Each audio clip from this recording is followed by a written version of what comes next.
amazing. There is no terrible way to win. There is only winning. We won't be out long. Take your time. Track's all yours. You ready? The name on the middle of that steering wheel should tell you that I was born ready. Hit it. Attaboy. Let me drive. I will make a fool out of you. I got a message for all of them. Shake and bake. What does that do? Does that blow your mind? That just happened. These cars, you sit in a box, a coffin, gasoline all around you. It isn't like it being inside a bomb. It's tough enough being a girl on the track. Living in my dad's shadow doesn't help much. You have to be kind to the car. You feel the poor thing groaning underneath you. No race was ever won in the first corner. I'm gonna give you an engine, low to the ground, extra big oil pan will cut the wind from underneath you. That'll give you 30 to 40 more horsepower. Every one of us has to find a reason to do this. You do it because you're driven. Brakes are warm.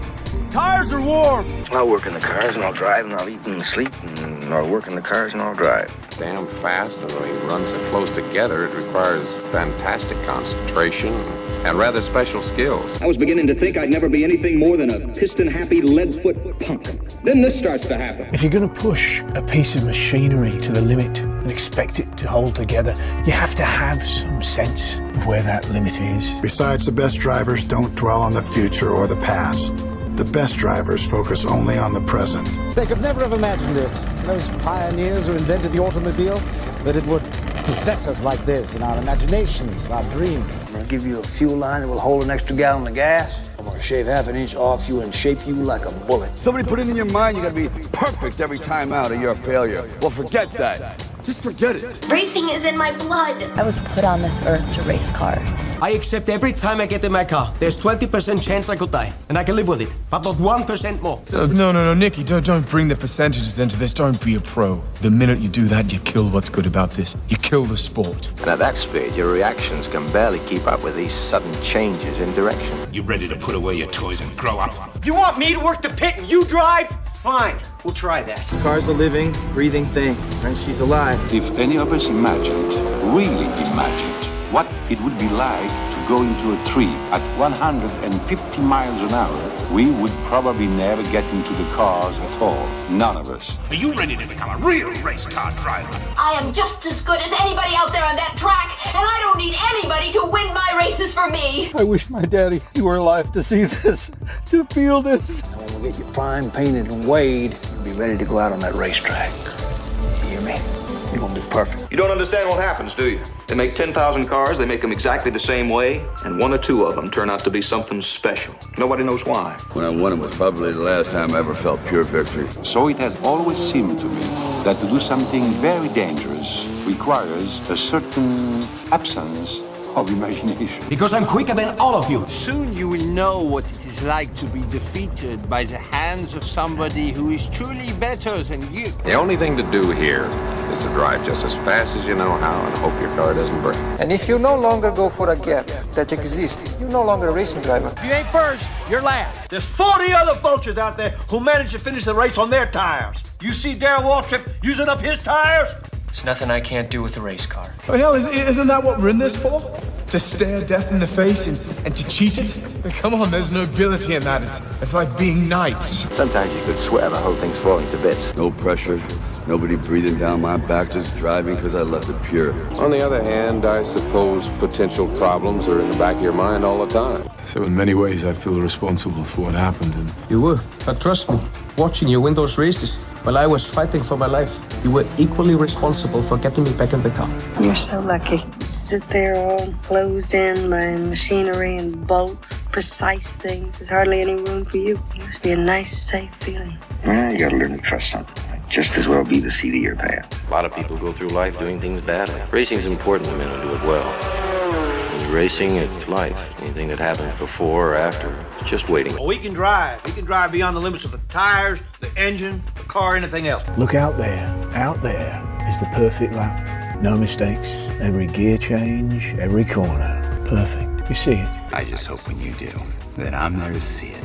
Ask any racer, any real racer. It don't matter if you win by an inch or a mile. Winning's winning. But it isn't just business, is it? What we do. It's passion, love, which is why we're prepared to risk our lives for it. Racing.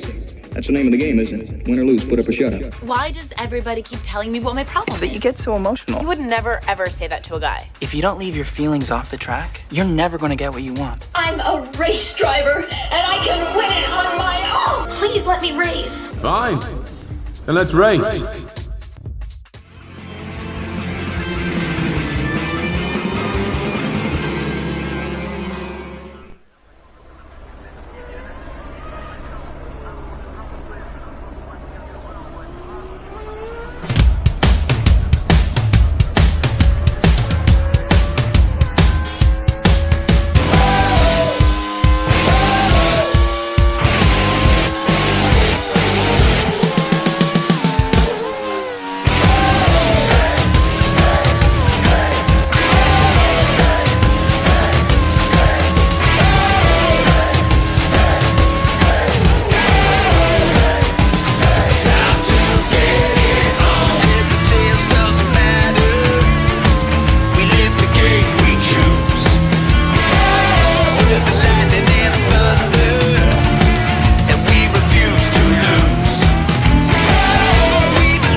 And welcome back to the Grand Prix 2 World Championship of 1990 in the Retro Racing Managers League. It's the 9th round of the season and it's at the fabled Hockenheim circuit in Germany. I'm Jake Sanson. Beside me in the box for this first race of the Go Bobbit UK Cup is going to be Lewis Bassindale. He'll be joining me shortly.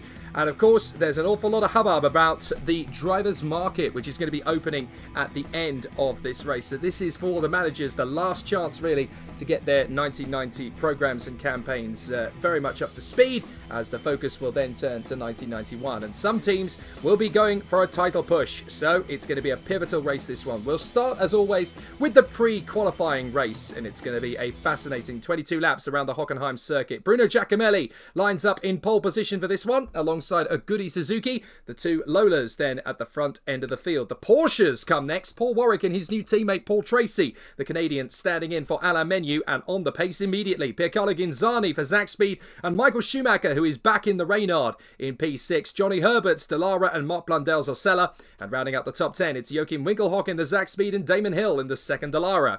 Katayama in the Coloni and Willie T. Ribbs in the Real. Then Pierluigi Martini and Martin Brundle in the two Minardis down on row 7. Row 8 is Bertrand Gachot in the Coloni, and Alessandro Zanardi in the Osella is next up. Then it's Eddie Irvine and Michael Andretti, who stays in at Renault.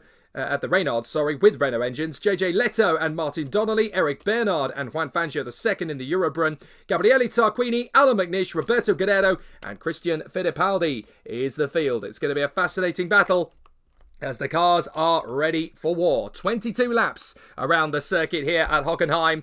And it's all about fast power, fast speed, and some very interesting calls on strategy as well. One-stop strategy only in the pre-qualifying races. Red lights are on. When we go green, we're racing! The pre-qualifying race gets underway, and it's a cracking start from Suzuki, but Bruno Giacomelli hasn't got as good a start as he wanted. We've got one of the Porsches trying to come through to second place. It's Paul Warwick trying to come through, and he's got there. Paul Tracy, not a great start. Ghinzani has got through past him. So as the field screams away up to the first part of the course, it's already been a very strong start. Here we go with Mark Blundell.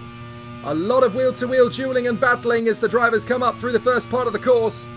So this is going to be interesting as we get into the braking zone for the first time. One or two drivers are going to need to make a bold lunge into the chicane for the first time. But Giacomelli has got a perfect start, Lewis, and he is well clear of the Porsche. Thought we had Lewis in the box there, apparently not. Suzuki is there, wheel to wheel with Ghinzani as they duel for position up towards the braking zone for the chicane. Ghinzani's going to make his bid on the inside of the young Japanese. So here comes the Ghinzani Zach Speed into third place. Herbert's got past Schumacher at the same time, and they've all managed to get past the young Canadian star Paul Tracy, who has jumped in at Porsche and has already put his car fourth on the grid. So the Porsches looking particularly strong. We're expecting an announcement from them at the end of the race about their future. But they're certainly putting in a good showing here at Hockenheim. And here comes Willie T. Ribbs. He's trying to make his bid on the inside line. And that might well be the move for 7th place in the Real. No, it isn't. He hasn't been able to make the move, and Winkelhock is now trying to make his own move to come by. So Ribbs is there in 8th position, and it looks as though Winkelhock may get a chance to come through. Giacomelli starting to stretch out the gap in front of Paul Warwick. Then it's Ginzani, Suzuki, Herbert, Schumacher, Tracy, Winkelhock, Ribbs, and Damon Hill. So already some good starts to proceedings then as the cars come off the final turn and down the main straight. I'm sure that when we get the chance, we'll bring Lewis Passendale into the box at the right moment. Bruno Giacomelli completing the first lap and on down the hill as they charge into the forest. And Giacomelli has a good start. We're on board with Ginzani on the top of the roll hoop. And Winkelhock is having his own nice little battle as they fly past us now in our position on the far side. Giacomelli, Warwick, Ginzani, Suzuki, Herbert, Schumacher, Tracy and Winkelhock. And Winkelhock is holding up the field a little bit here. He's got Ribbs to the inside line as we ride on board with Paul Warwick in the Porsche, running well in second place. The car's going full guns blazing here at Hockenheim. Clearly the car seems to suit the straight and narrow of this circuit, and Suzuki's now having a bid to get on the inside of Ginzani. Comes through, nicely taken, and the Lola gets by. They were worrying a little bit here that the mechanical grip of the car was going to be a little bit lackluster for this race, but it doesn't seem to have slowed them down. The superior power of the Renault engine really coming into its own. And Renault have been hinting recently that they might be considering how well that the engine has been going in 1990. There are rumours of a potential works entry for 1991. But Paul Warwick is currently chasing down the race leader. Here's Johnny Herbert, and that is a slowing Lola. Now, why is the Lola slowing? Aguri Suzuki, I think he just made a mistake trying to get on terms with Ginzani. And he could lose out here to Johnny Herbert, who goes up the inside into the stadium section. Suzuki makes it go, and Herbert's gone off. Herbert's gone off as a result. He tried to get the move on the inside, and he's overcooked it. So Johnny Herbert spins the Dallara, gets the car back on the circuit, but he's definitely taken front wing damage. So that's unfortunate for Johnny Herbert, who is now destined to come back into the pits for repairs. Well, how are things looking? How are things looking from your side, Lewis? That was a very dramatic moment for Herbert. God, it was. He nearly binned the race there. Very, very close. Hopefully now he can just reset the mind, refocus, and know that it is not over. It is only lap 2 here. There's still 20 to go. And knowing Herbert's talent, he should be able to bring himself back into the race. So here's Ginzani, P3, Blundell side by side in the battle for 9th with Damon Hill as they run wheel to wheel, and here comes Katayama. Katayama trying to pop in behind the Coloni and get through and make the move on both men perhaps. He's only managed to get through one, but that's certainly enough as Blundell and Katayama both get their move on Damon Hill. And there is Piercarlo Ginzani, the man who's hanging up his helmet at the end of the season to walk away from Formula 1. Zanardi making a bid now on Martini's Minardi. It's not been the best of starts for the Minardi team, Lewis, but they do always seem to be in the right place at the right time when it comes to the finish line. It's Minardi. That's all I'm going to say is that they've got the palette, they've got the car. It's not a race leader. It's not a race winner. But if on its day it could perhaps win a race if the opportunity was there, and they would take it. It's a good, solid car, and I think they could actually perhaps qualify here. Take a good position and score some good points. At this moment in time, the cars that will go through are Lola, Porsche and Zaxpeed, and that would be very good news here in Germany on home soil for both Porsche and Zaxpeed, the two German teams in the field here to get through on home soil, and that's clearly what they're pushing for. There is Joe Winkelhock in the second car. He's trying to chase back after Paul Tracy, who's got himself back into P6 as a result of the first couple of laps shenanigans with Johnny Herbert. And now Tracy, the Canadian, is hunting down Michael Schumacher. And I think he's drawing alongside him, actually. So this could get interesting for Paul Tracy. He's tearing past. Nice move there as he takes on the Reynard of Michael Schumacher. And Paul Tracy, this feisty, frenetic young Canadian, he's putting in a great showing, and there's an advert here for Porsche that they might want to keep him for the rest of the year.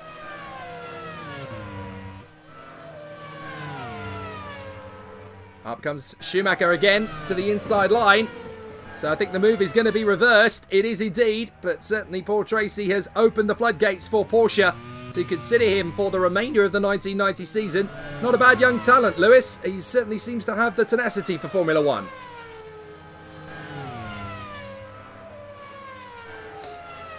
think Lewis may have stepped out at the moment to consider some notes. Oh, Damon Hill's gone now. What's happened to Damon Hill? It looks as though he's had a spin. He has. He's had a spin at the first chicane. So unfortunately, on this occasion, both Delaras in trouble as Damon Hill tries to spin turn the Delara. He actually went the wrong way round the circuit as his teammate Johnny Herbert has now overtaken him. But Damon Hill does get going again, but that is not the way to go about it. And I'm sorry to say for Emma Featherstone, this race has already gone completely belly up as Martin Brundle is now in 15th place in the Minardi. The car doesn't seem to have the same straight line speed as some of the others out there. Oh, and there goes his teammate. Martini has taken his teammate. So a little bit of inter-team rivalry there as Paul Warwick is still staying within a second of Bruno Giacomelli. If Porsche can get their hands on the Grand Prix grid at their home race, that really would be a fantastic opportunity for them. And they've now got 2 cars in the top 5 for the first time this year as Schumacher has another bid at Joe Winkelhock to try and get back past him, and he can't quite make it stick. But the young charger, Michael Schumacher, has already been on the shopping list for many teams in 1991, including some of the teams in the top 10 brigade. So there's quite a few who want to purloin Schumacher's services for 1991. Here's Alessandro Zanardi going wheel to wheel, or trying to at least, with Bertrand Gachot. And Gachot's being lined up here in the Coloni. No chance. Zanardi's not letting that one fly. He can't make it move, unfortunately, on the inside line, as Piercarlo Ghinzani further up is trying to keep himself up the order. And is that Ribs on Schumacher? It is indeed. So Willie T. Ribs gets through into 7th position past Michael Schumacher. I wonder if the Reynard's got a slight problem. Well, it doesn't look that way. He's been able to get good speed out of the turn.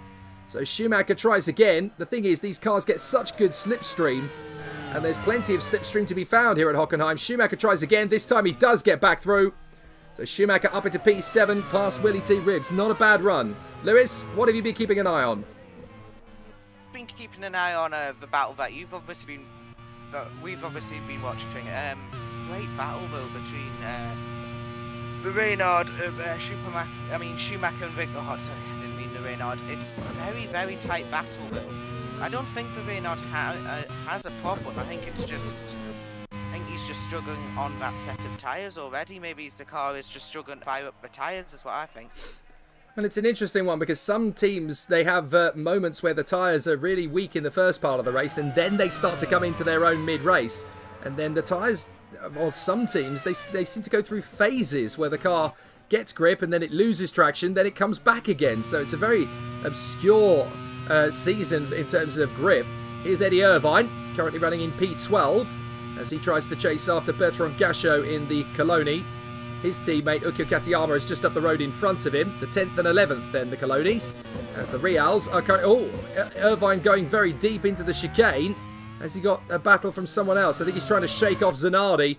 That's why... Oh, Winkelhock locking up there into the chicane. Schumacher has once again dealt with Ribs. Blundell, Katayama, Gachot, Irvine, Zanardi, Andretti and Martini come next. Everybody's still going here at Hockenheim, which is great news. Obviously, there was a change to the regulations for this round onwards and for the second half of the season to make it a little bit more even amongst the teams for reliability. So a lot of work has gone in behind the scenes to make sure that the cars can go a little bit further into the race. It's certainly still going to be very dramatic when cars do drop out, but it means that a lot of the racing can happen on the road rather than on the side of it. As Irvine makes a big mistake, here comes Zanardi. Zanardi's now trying to get his move. And he comes up alongside the Italian in the Lego back. Dorsella has a good chance here on the inside line. He needs to commit to the line. He hasn't been able to do so on this occasion. And now he's got the other Reynard of Andretti trying to come up the inside. Lewis, this is a great midfield battle. It is. It's a very, very close midfield battle between these 4 cars.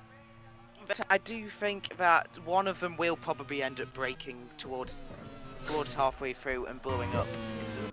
And I think that's just what will happen. It'll be sadly ended by reliability as usual. So there's going to be several drivers who have this opportunity to move their way further forward. Giacomelli, Warwick, and then 5 seconds back we've got Suzuki from Ghinzani, Tracy, Winkelhock and Schumacher.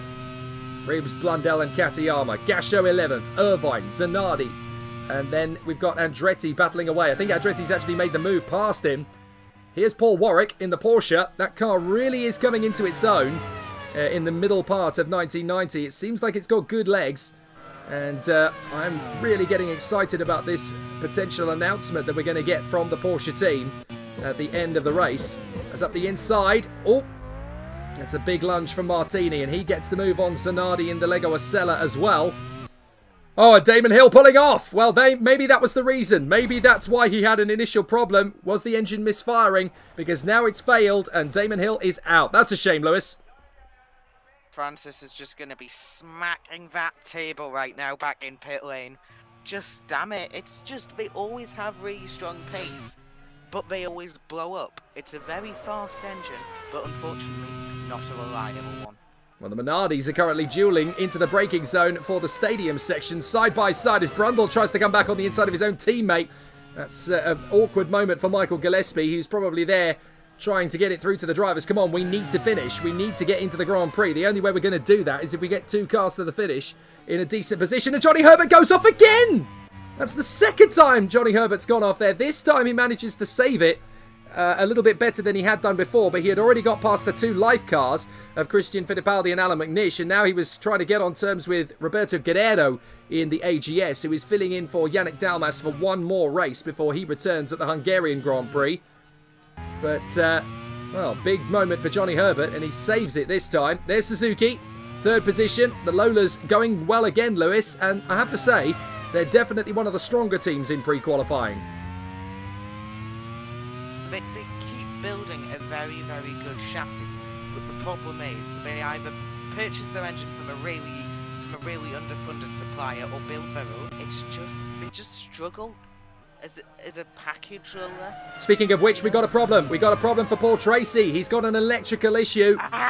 So yet again, problems at Porsche. Now hopefully he can make it back to the pits and at least restart the car. He's had to pull off to the side to let the rest of the field go, but hopefully this isn't going to end his race. We've seen time and time again a couple of issues come up at Porsche. They've got a fast car. This is the thing. They've got a good car. They know how to build a race car at Porsche, and they have won Le Mans so many times. They are experts at getting a race car together, but they are struggling with this Porsche. Oh, come on, get it to the pits, Paul. Get it to the pits. He is trying his best, trying to find a little bit of horsepower. He has made it. Thank goodness for that.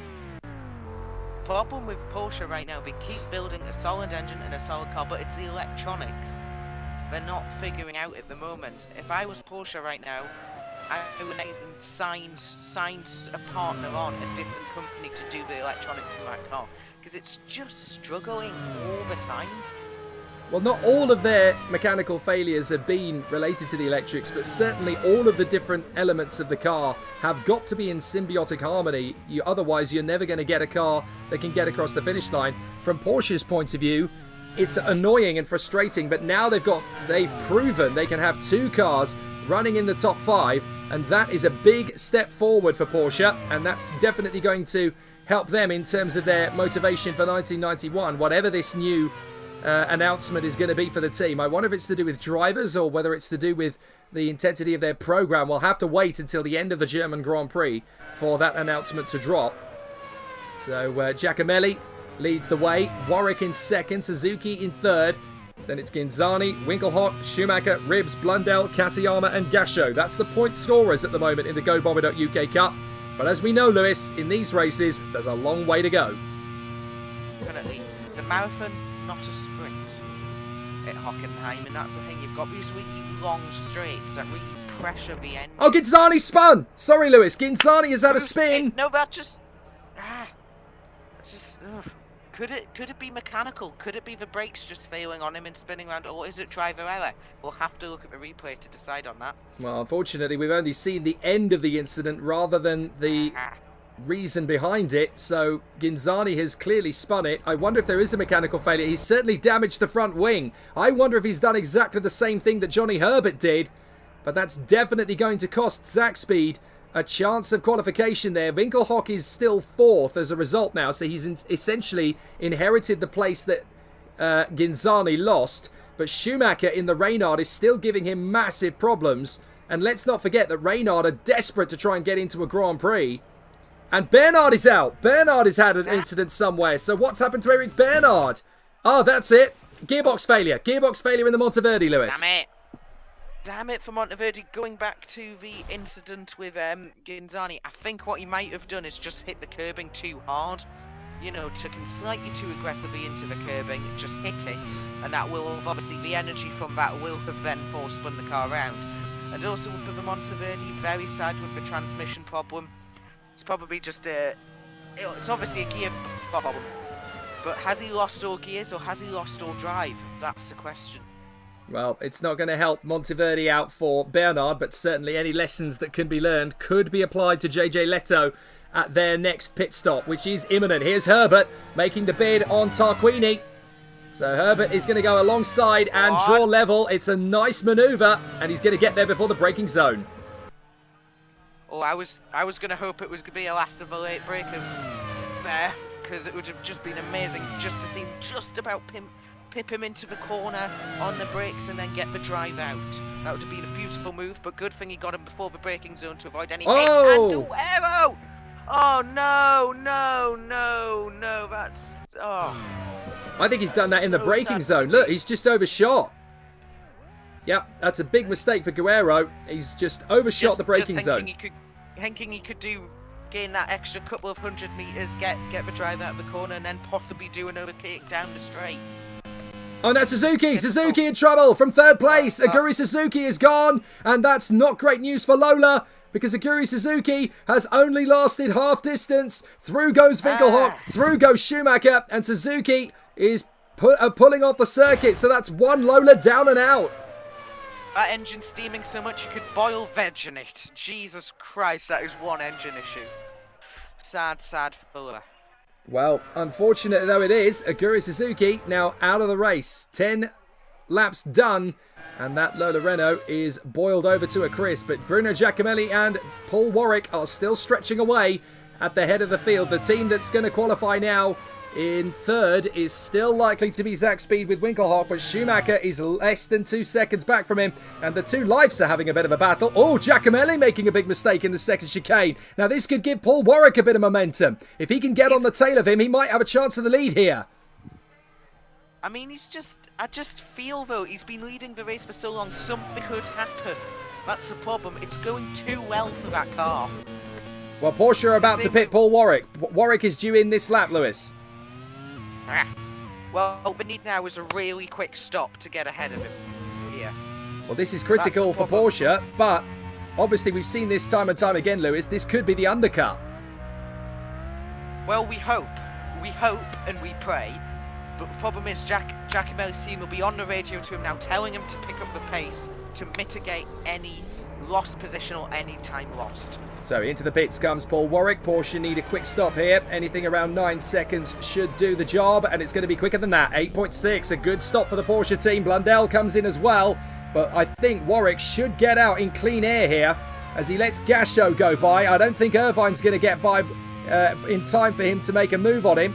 So that's perfect for Porsche. Paul Warwick is going to get out in P7 with a bit of clear track in front of him and a car to catch. That's pretty much perfect in the eyes of the Porsche team. And Tracy is still going, even though he's lost ground. So they still have two cars very much in the mix here, Porsche. They've got a good chance of this. He needs to go for this now. Use every... Oh, and Schumacher's got past Winkelhock. Winkelhock's got an electrical problem himself now.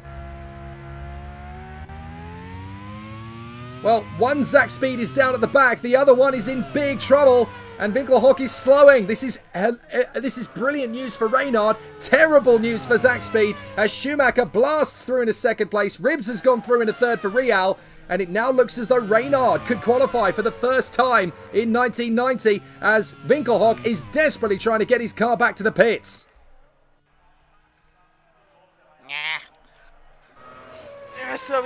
Sorry, Jake, my internet just dropped out there, so I unfortunately didn't see it, so I can't tell the viewers what had happened. No, it's fair enough, but well, Winkelhock with an electrical problem. He's desperately trying to get back to the pits, and that's a difficult moment for him. It gives Reynard essentially third place. Meanwhile, Fittipaldi is out of the race in the Life. He's got a gearbox failure, so the gearbox seizes for Fittipaldi. It's just the Life running out of life as per usual. Indeed. That's all it is. It's unfortunate because the very well-backed and well-supported team, Tom Cairns, team manager, And they seem to have all sorts of problems. It never really stops for the live team. Schumacher is in the pits, by the way, from second place. Although, of course, that is net third. And there's Giacomelli running through the chicane. He's going a little bit longer into the stint. This could be crucial. I think it's just going too well for Giacomelli. I just think something will happen. I can feel it in the gut. Something will go wrong. Well, I can tell you that Winkelhock has made it back to the pits, which is good news for the Zaxby team. Meanwhile, Andretti has got around the outside of Martini, and they're having a great battle. Reynard versus the two Minardis. Martini and Brundle are side by side, and they're trying to pick up some slipstream off of Michael Andretti. This could get nasty. Careful, Minardis. You don't want to bring both cars out. Oh. Fine, fine, that's good. Yeah, Martini just deciding, no, I'm the one who's ahead on points. You're going to follow the leader. Squeaky bum time on the Minardi pit wall, I tell you that. Certainly was. Michael Gillespie won't have enjoyed watching that little moment. Meanwhile, Giacomelli still pushing hard in front and not coming into the pits yet. They're going to let that tank drain a little bit more first. What about the lap times from Warwick? Well, he's doing a fair job, 27.7 back. He might have just called this right. I think you have a point here, Lewis. I think Lola have left it too late to bring in Giacomelli in on older tyres. I don't think this is going to work for them. Porsche might be in a position to jump them. They have a pit stop of dreams. I think it could be actually, to be honest, it could be very close. It could be all about which driver breaks the latest into the first braking zone, or which driver's just that little bit quicker on the straight. It could be down to overtaking. Well, Warwick has caught up to Gasho, which will definitely help in terms of the slipstream. Katayama in the Coloni comes into the pits, and Warwick is now right on the tail of Gasho. He's gained another 0.4 of a second on this lap alone. Now, this is crucial. Gasho has got Warwick pulling out alongside him to pass. Now, this could be a race-winning moment for Warwick, because if he gets this move, he should gain some manoeuvre. He'll gain some time, gets on the inside line, and Warwick's done it, surely. I think he's holding it. Yeah, he got him into the braking zone. Perfect. Well, this is bang into third. This is great news for Warwick, because he's gained some time as a result of that. He had a little bit of a hesitation in the braking zone, but this is definitely going well as Willie T. Ribbs continues to charge forward. Now, here's Tracy. He's getting his move on Katayama out of the pits. Now, that's great news for Tracy, because he's now getting himself back into the mix. And as Katayama rejoins, Giacomelli laps one of the lives. It's got to be McNish, because Fittipaldi pulled off earlier. He's got an electrical problem himself now, McNish. So McNish is obviously trying to make the bring the car back to the pits.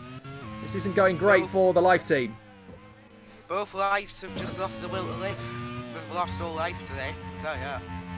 So in comes the race leader, Bruno Giacomelli. This is it. Is Porsche about to steal the lead of a GoBobby.UK Cup race for the first time in their history? Lola need the pit stop of dreams here. They need it to really work for them with the way they've left it so late. Ribbs is in as well. And this is going well. It's not as quick. It's not as quick as Porsche, and I think Porsche are going to get this. There's Paul Warwick. He takes the lead. Porsche leads in Germany. This will be a great home win for Porsche. Oh, this is an absolute fairy tale if they could pull this off.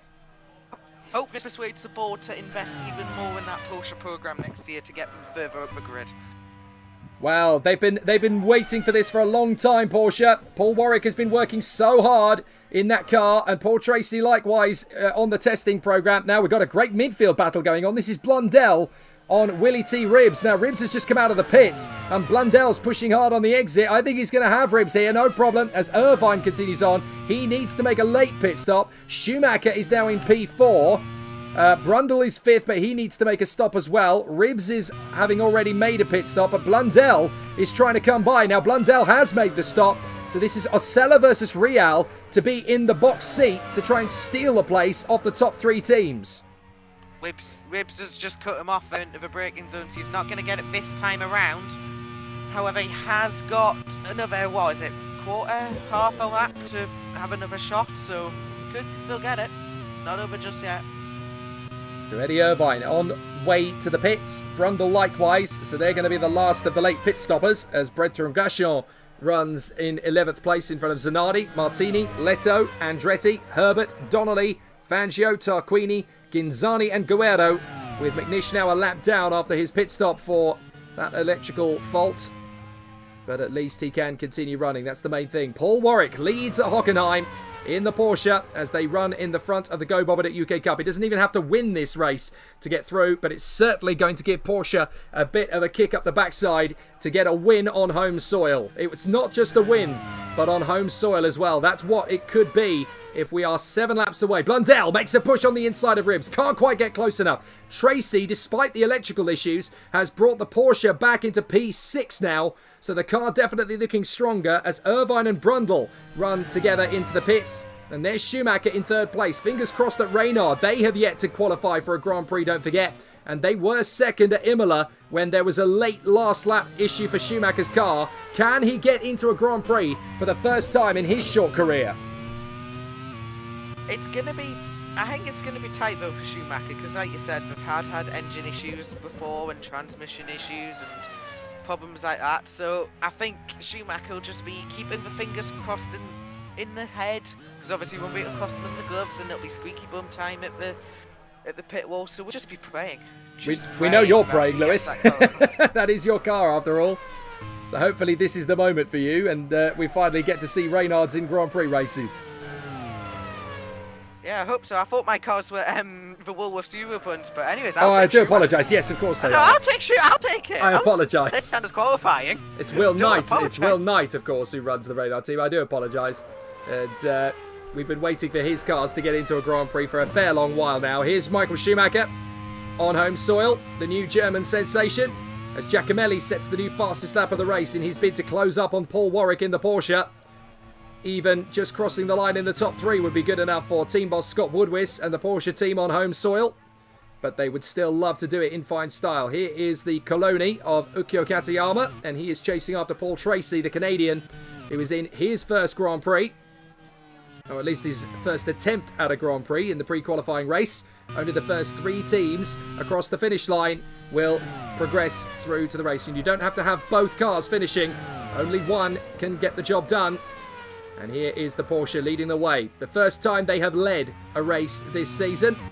And it's certainly great news for the project that was in its infancy at the start of the year. A little underdeveloped, but it's definitely been working much better in this mid part of the season. They've qualified for a Grand Prix for the first time in Mexico. And now they have a chance to do it for the second time. Here comes Brundle on the inside of Michael Andretti. Will the Minardi get there onto the inside line of the chicane? He's going to have to brave it. Well done. Good job from Martin Brundle. A good move. Move from Martin Brundle in the Minardi as well. Back on board with Schumacher. He's just buying his time, just keeping the pace, holding it steady, and just keeping calm. Same with Irvine. We're just in that period of the race now where everything settles, everyone just knuckles down, focus after the pit stop, and just prays. Without a shadow of a doubt, one of the most underappreciated drivers in this field is Martin Brundle. He's been there at the Minardi team. It's not quite gone according to plan for him this year, but then I think he was hoping if he was going to get back into Formula 1 as a full-time driver, he was going to do it with a top 10 team, and it just hasn't quite worked out that way. So he's got to hope that for 1991, one of the big guns are going to approach him. Here's Alessandro Zanardi in the stadium section. Pushing the limit there in the Lego Acela. He ran too much curbing there. Any more of that, he could start to shake the car to pieces a little bit. So I would just back off the curbs and keep it calm. That's how Ginzani lost it, isn't it? That's how Ginzani did it. Yeah. You only have 5 laps to go, so just keep it calm. Oh, that's Martini! Martini's out! Hey, well, that's Martini. Damn it, Martini's out of the race, and that's rare to see Martini out of the race. It's only the second time he has retired from the race this year, but crucially, it's the second race in a row. Martini will be certainly shaken, not stirred from that crash. So here's Fangio running well in the Eurobrun. Not quite at the same pace as his teammate Martin Donnelly, who was at Lotus, but is now at the Eurobrun team. Definitely helping to drive the team's fortunes a little further forward. Insider knowledge from obviously since I'm in charge of Eurobrun, definitely thinking of sacking Fangio. He's not delivering. Well, he's not been delivering at all. With the amount of driver moves we've been doing, we're just not getting the talent. That's a bit of drama in the commentary box there as we watch Michael Andretti about to lose ground to Johnny Herbert. Herbert's got him way before the braking zone. And Johnny Herbert in the Dallara gets through. No problem at all, but it's a very disappointing race for the Dallara team with Damon Hill already out of the race And the Dallara still stretching it now. Giacomelli has caught right up to Warwick. Now, this could be fascinating. He's just put in another new fastest lap here, Giacomelli. 4 laps to go here in Germany. And I think this race isn't won yet, Lewis. It's going to be one of them last lap battles, isn't it? It's going to be one of them you end up watching on VHS in a top 10 racing compilation. It's going to be really tight, this. And this is definitely going to be a tough one for both drivers because they know just what's at stake. They want to win. They want to get maximum points. The drivers have points in the Go Bobbit at UK Cup, even if the teams do not. And Giacomelli has caught right up to Paul Warwick in the Porsche. From Warwick's point of view, he doesn't have to win the race. He just needs to get that Porsche in the top 3 across the line of the top 3 teams, and that will get the job done. There's Schumacher in the Reynard. Team boss Will Knight very much with fingers crossed at the moment because Willie T. Ribs is further back and Schumacher's locked up and lost it! Schumacher's lost it! I don't believe it! Right in front of us, and that's Michael Schumacher! He's lost it! I knew it! Every time that car runs well, something happens. Oh, well, this time it's driver error. Hold it. It's the overexcitement. It's the butterflies you're getting. You're imagining qualifying for the main race, and that excitement overcomes you, and you just start making mistakes. Well, that's what happens. Schumacher is still very young, don't forget. He's only 21 years of age, and that's very young and a big responsibility for a Grand Prix driver. But Michael Schumacher has thrown away a qualification for Reynard in this Grand Prix. That is shocking on home soil, and that's definitely not what we expected to see from the young German talent. You can imagine a few chairs being thrown around in the Reynard pit box right now, I'll tell you that. Absolutely. And now that means that Real are looking likely to qualify with Willie T. Ribs in 3rd position. Now here's Donnelly having a nice little battle with Andretti and Herbert. And Donnelly's getting himself stuck in. Donnelly. There goes Herbert on the inside of Andretti again. Herbert backs out and Donnelly has to ease up as well. Sad that for Donnelly, hoping just small point for you, Ruben, would be great, considering the torrid season we've had with that Wolves. Oh, it's Giacomelli! Giacomelli's gone! Oh my goodness, Giacomelli with an engine problem! So that's both Lola's out! Coming true. Both Lola's out! You were right, Lewis. You said that there was going to be a problem. I can just feel it. Every time that car was running a flawless race, and that's just what happens. Well, it now looks as though Lego or Sella are going to get into the Grand Prix because Ribs is going to move up to 2nd. Blundell is going to move up into 3rd. So Lola failed to qualify for the German Grand Prix of 1990, and it couldn't be much closer to the end for Carter McCollman and the squad. But Giacomelli from 2nd place is out. I bet you they're praying right now that that Lego car doesn't break into pieces, though. Absolutely. Praying and praying and praying. Nobody more than Ed Hunter, who has been there time and time again. Here's Ginzani making a comeback round the outside of the Eurobrun, and he gets through. So up another position there. Easy move, that. That Eurobrun has got as much power as a wet dog. It's just terrible. It's not going great for the Eurobrun team for Fangio. He doesn't quite have the grip he needs. Here's Willie T. Ribs, though, having a lovely day at the office. 2nd place. And this is shaking a lot of the critics that he's had over the last couple of races. People said at France and at Mexico he kind of needed to tone down his act a bit. He has taken that on board. And here he is in 2nd place at Hockenheim, looking to put the Real back on the Formula 1 grid again. Very good he's calmed down his exuberance, because what I can tell from watching the last few races is just as a fan, he has been a tad over exuberant. So it's good he's taken it on, learned to calm himself down and just focus a bit more and clean up his driving style. Because remember, the cleaner the driving style, the more finishes you get and the better you are just in general. Here's Johnny Herbert making his bid on the inside of Michael Andretti. Has to back out of it. Perhaps a little bit too late. Was close. That was inches from causing a crash there. Inches. Oh, goodness. Paul Tracy very high on the curbs there. He manages to save it. But that could have been another issue for the Porsche. But he runs in P4, a couple of seconds ahead of Katayama, so he's got a little bit of time to play with. But here's Mark Blundell, looking good to qualify for the German Grand Prix as Warwick gets a little bit held up behind Guerrero. That could have been a bit awkward, but the Colombian gets out of the way. And now, out in front, going into the last lap of the Go Bobbit UK Cup qualifying race, is the Porsche of Warwick, and Ribs very nearly flirts with the limit there in 2nd.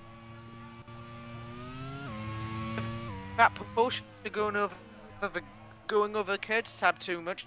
Was that Porsche accidentally teasing Porsche rally entry, perhaps? He was. Nothing wrong with that potential. Here's Mark Blundell into the last lap at Hockenheim, and the Lego Acela going full guns blazing. At the moment, it's all going well for Willie T. Ribbs in second place. It's all going well for the Porsche of Paul Warwick up front. 22 seconds clear of the rest of the field. This is what Porsche have been threatening to do since the start of the season. They're a works manufacturer entry. They've obviously had to relearn everything, having been in IndyCar prior to this. But they certainly wanted to give it a big guns blazing momentum. Oh, and that's Ribbs! Ribbs has a gearbox failure on the last lap!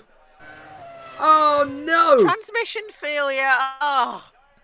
Gearbox failure for Ribbs. Who is building these Formula 1 end boxes? Oh, well. Who is building these gearboxes, honestly? Well, it means that Tracy is back into third position, would you believe, behind Blundell. Schumacher's trying to make up for lost ground as he gets back past Andretti.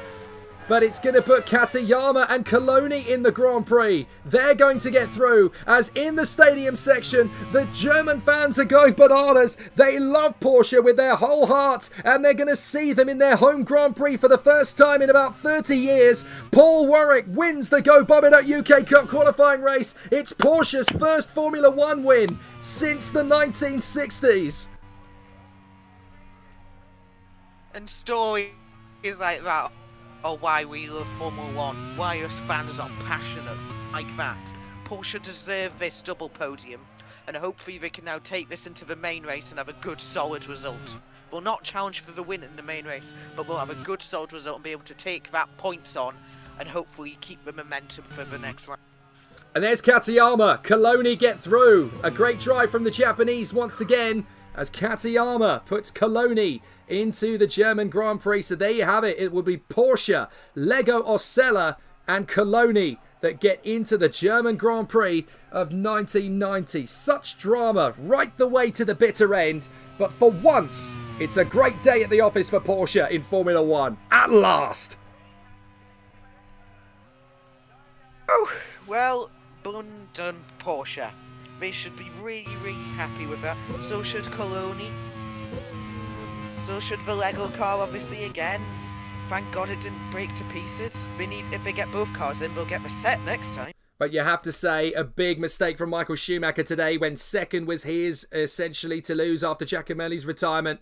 And Schumacher throwing away a chance to put Reynard in the Grand Prix. Warwick is your winner, though, for Porsche. Blundell second for Acela. Paul Tracy recovering brilliantly to third. Katayama in fourth. And that's the three teams that go through. Porsche, Acela and Coloni. Then Winkelhock, Gasho, Irvine, Zanardi, Brundle and Leto in the top 10. From Johnny Herbert, Schumacher and Andretti in the Reynards. Donnelly in the Eurobrunn ahead of Ginzani and Fangio. Tarquini is the last man not to be lapped. Then Ribbs, Guerrero and McNish. Giacomelli is still classified as a finisher ahead of Martini, Fittipaldi, Suzuki, Bernard and Hill. But for the retirements, Lewis, we certainly didn't get as many as we have seen in recent times. The cars are a lot more reliable these days. It's the investment. Thankfully, the investment came to just strengthen the cars, because before that, the cars were built out of crisp packets and tin lids. They were just terrible. They were just all crumbling. So it's good we finally got the reliability to have a good quality race. Absolutely. Thank you very much indeed for joining me for pre-qualifying, Lewis. I'm going to allow you to enjoy the action from the Grand Prix itself. Tom Cairns will join me in the box for the German Grand Prix. How long have you got to wait for that? Not long at all, folks. It's coming up right around the bend. Ah, what music! There is no terrible way to win. There is only winning. We won't be out long. Take your time. Track's all yours. You ready? The name on the middle of that steering wheel should tell you that I was born ready. Hit it. Attaboy. Let me drive. I will make a fool out of you. I got a message for all of them. Shake and bake. What does that do? Does that blow your mind? That just happened. These cars, you sit in a box, a coffin, gasoline all around you. It isn't like it being inside a bomb. It's tough enough being a girl on the track. Living in my dad's shadow doesn't help much. You have to be kind to the car. You feel the poor thing groaning underneath you. No race was ever won in the first corner. I'm going to give you an engine, low to the ground, extra big oil pan will cut the wind from underneath you. It'll give you 30 to 40 more horsepower. Every one of us has to find a reason to do this. You do it because you're driven. Brakes are warm. Tires are warm. I'll work in the cars and I'll drive and I'll eat and sleep and I'll work in the cars and I'll drive. Damn fast, and when he runs it close together, it requires fantastic concentration and rather special skills. I was beginning to think I'd never be anything more than a piston-happy lead-foot punk. Then this starts to happen. If you're going to push a piece of machinery to the limit and expect it to hold together, you have to have some sense of where that limit is. Besides, the best drivers don't dwell on the future or the past. The best drivers focus only on the present. They could never have imagined it, those pioneers who invented the automobile, that it would possess us like this in our imaginations, our dreams. I'm gonna give you a fuel line that will hold an extra gallon of gas. I'm gonna shave half an inch off you and shape you like a bullet. Somebody put it in your mind you gotta be perfect every time out or you're a failure. Well, forget that. Just forget it. Racing is in my blood. I was put on this earth to race cars. I accept every time I get in my car. There's 20% chance I could die, and I can live with it, but not 1% more. No, Nicky, don't bring the percentages into this. Don't be a pro. The minute you do that, you kill what's good about this. You kill the sport. And at that speed, your reactions can barely keep up with these sudden changes in direction. You ready to put away your toys and grow up? You want me to work the pit and you drive? Fine, we'll try that. The car's a living, breathing thing, and she's alive. If any of us imagined, really imagined, what it would be like to go into a tree at 150 miles an hour, we would probably never get into the cars at all. None of us. Are you ready to become a real race car driver? I am just as good as anybody out there on that track, and I don't need anybody to win my races for me. I wish my daddy were alive to see this, to feel this. And when we get you primed, painted, and weighed, you'll be ready to go out on that racetrack. You hear me? You're gonna do perfect. You don't understand what happens, do you? They make 10,000 cars, they make them exactly the same way, and one or two of them turn out to be something special. Nobody knows why. When I won it was probably the last time I ever felt pure victory. So it has always seemed to me that to do something very dangerous requires a certain absence of imagination. Because I'm quicker than all of you. Soon you will know what it is like to be defeated by the hands of somebody who is truly better than you. The only thing to do here is to drive just as fast as you know how and hope your car doesn't break. And if you no longer go for a gap that exists, you're no longer a racing driver. If you ain't first, you're last. There's 40 other vultures out there who managed to finish the race on their tires. You see Darren Waltrip using up his tires? There's nothing I can't do with a race car. I mean, hell, isn't that what we're in this for? To stare death in the face and to cheat it? Come on, there's nobility in that. It's like being knights. Sometimes you could swear the whole thing's falling to bits. No pressure, nobody breathing down my back, just driving because I left it pure. On the other hand, I suppose potential problems are in the back of your mind all the time. So in many ways, I feel responsible for what happened. And You were, but trust me, watching you win those races while I was fighting for my life, you were equally responsible for getting me back in the car. You're so lucky.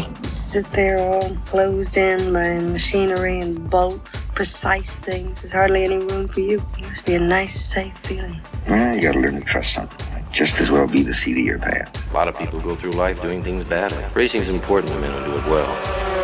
When you're racing, it's life. Anything that happens before or after, it's just waiting. Well, we can drive. We can drive beyond the limits of the tires, the engine, the car, anything else. Look out there. Out there is the perfect lap. No mistakes.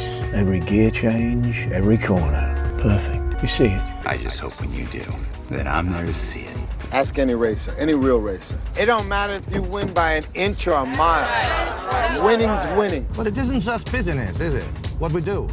It's passion, love, which is why we're prepared to risk our lives for it. Racing. That's the name of the game, isn't it? Win or lose, put up or shut up. Why does everybody keep telling me what my problem is? That you get so emotional. You would never, ever say that to a guy. If you don't leave your feelings off the track, you're never going to get what you want. I'm a race driver, and I can win it on my own. Please let me race. Fine. Then let's race. It's a great day to be a Porsche fan after their qualification for the German Grand Prix on home soil, along with Lego Osella and the Cologne race team. I'm Jake Sanson. Joining me in the box for this German Grand Prix of 1990 is Tom Cairns. Tom, fabulous pre-qualifying race. Not the greatest of day for your life cars, but certainly for the Formula One fraternity, this could be a thrilling German Grand Prix.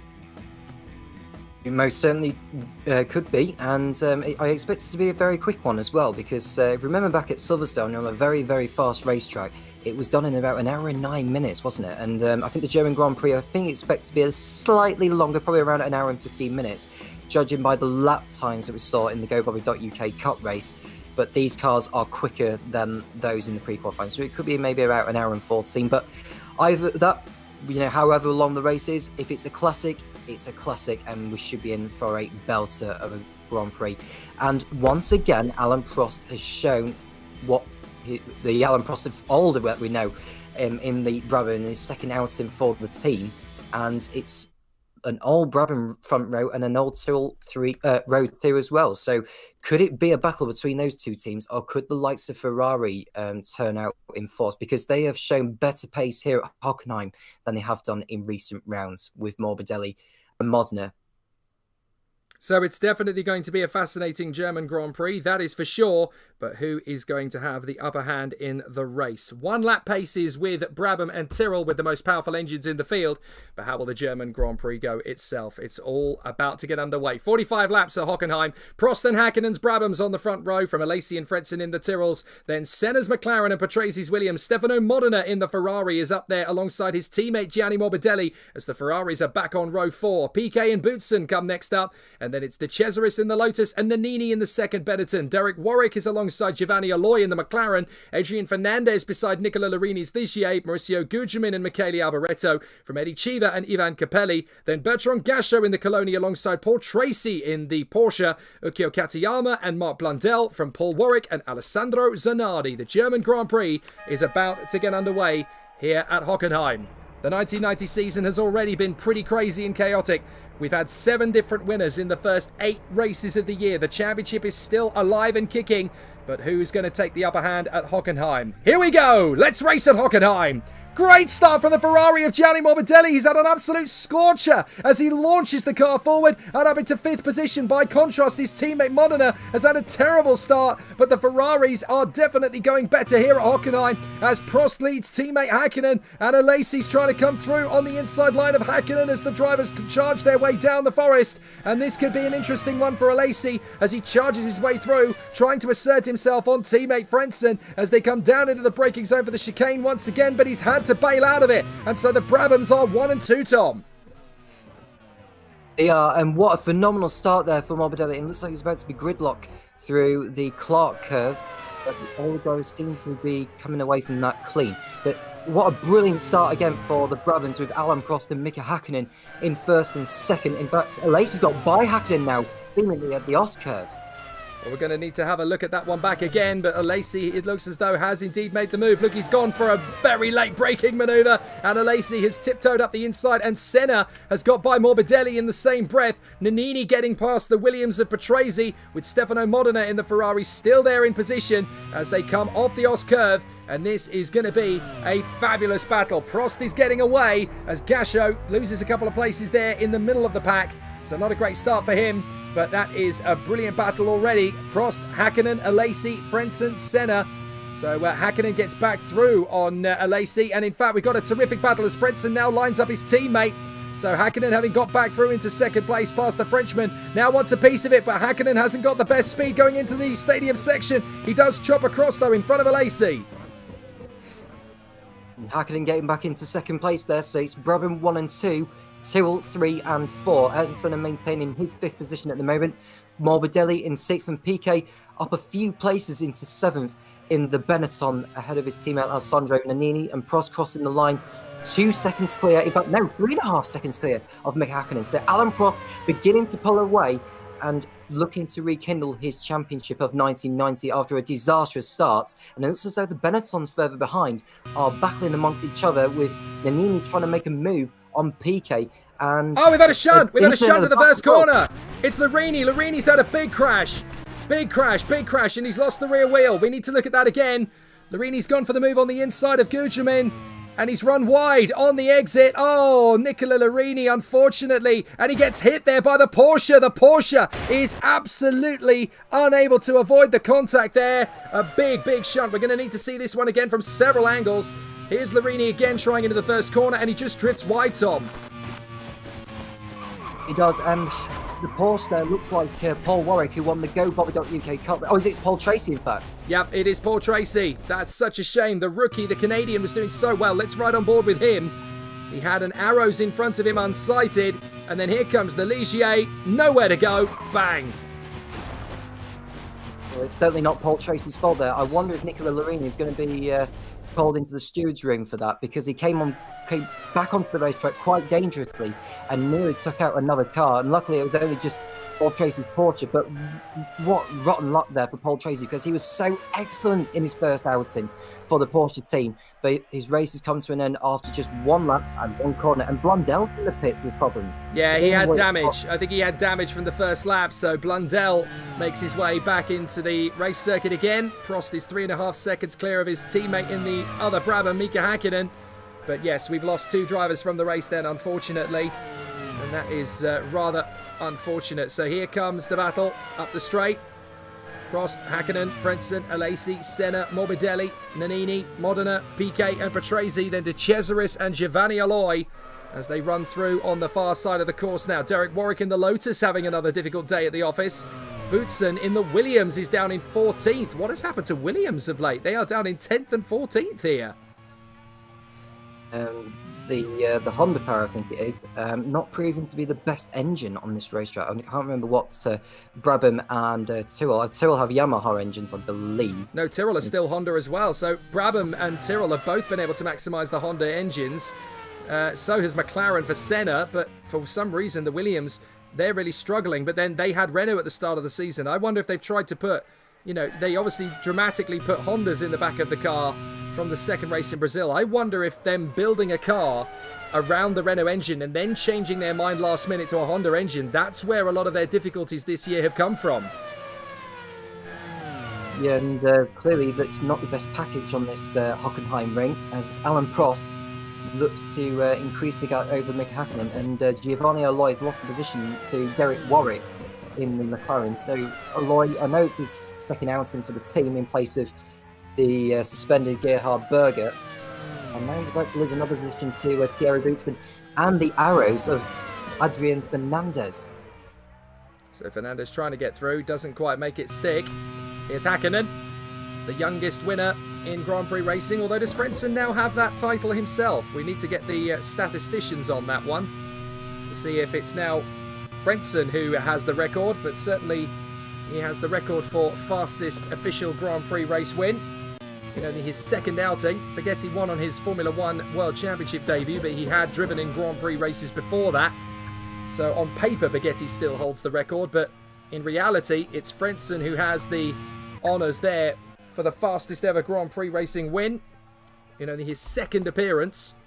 And Prost sets another new fastest lap. The Frenchman is absolutely determined here to get out in front, disappear, and never be seen again. And Häkkinen in second place. Now, as it stands, he'd be within 3 points of Gerhard Berger, who won't be racing today, and he won't be racing next time out in Budapest. So, a good opportunity for Häkkinen, and of course for Riccardo Patrese, to get something from this race to eat into Gerhard's gap in the championship. And this is Andrea De Cesaris down the inside of Patrese into the Clark curve. Has he done it here? No, just too far back to get the job done. And this is Frentzen ahead of his teammate Jean Alesi, and Ayrton Senna behind the Frenchman, looking to make a move, and he has done. So Häkkinen still leads the way. Prost is disappearing out into the distance, but is he pushing too hard too soon? That's the real question here, because it's still going to be a very interesting battle, and we need to see if it is generally possible, if he's going to be able to move forward. It's still a very tough part of the season, this. And obviously we need to know how far the cars are going to go in this most grueling of races, the German Grand Prix. Here's Patrese on the inside of De Cesaris, gets through, no problems at all there. And here's Frentzen, third position still, and trying to shake off his teammate Alesi, and those two have swapped positions a number of times. Senna is now trying to get through into the top 4 as we ride on board with his teammate Giovanni Aloi, the Mexican, who's just trying to hang on to the pace here, but he doesn't quite seem to be able to get the most out of this McLaren compared to his teammate Ayrton Senna. The one team that's struggled so far over the course of the weekend is Leighton House, with Mauricio Gugelmin the highest of the two cars in 15th, and Capelli further behind in 19th. And Leighton House has been one of the surprise teams so far in 1990. Gugelmin, unexpectedly, even though without a win so far this season, has come closer a few times actually. He's not doing the best of jobs this weekend, so he'll be hoping to pick up the pieces where other teams fail. But yeah, it's been a good race so far for the Brabham team and for Tyrrell. And how crucial could this be in the running for the Constructors' Championship? Because McLaren are not doing the best of jobs again today, and he's going to really tighten up the pecking order at the moment. Well, Brabham and Tyrrell are going to take a big chunk of points off them if they can keep their cars in position. But so many times we've seen this at the start of a Grand Prix that it ends up unravelling very quickly afterwards. So Prost continuing to lead out in front. And there is Ivan Capelli in the Leighton House. The car just doesn't seem to have the raw pace that it has shown in the early part of the season. But then for 1991, a new formula, a new rule book is being written up, and it's been worked out with collaboration from the teams. It's a very open process and a very decent procedure now to make things as fair as possible for all the teams to get into Grand Prix racing, because obviously only 10 teams are guaranteed a place on the grid in each race. The other 13 teams have got to try and fight their way through the pre-qualifying race. This new format for 1990, replacing the pre-qualifying sessions of 1989, definitely more popular, because it does at least give every driver the chance to race at some point over the course of the weekend. So it's definitely more... it definitely does the best he possibly can in terms of getting the racers out onto the circuit. Here's Fernandez on Alboreto. And it's a very interesting battle here. For some reason, they just don't quite seem to have the same get up and go that they had at Mexico.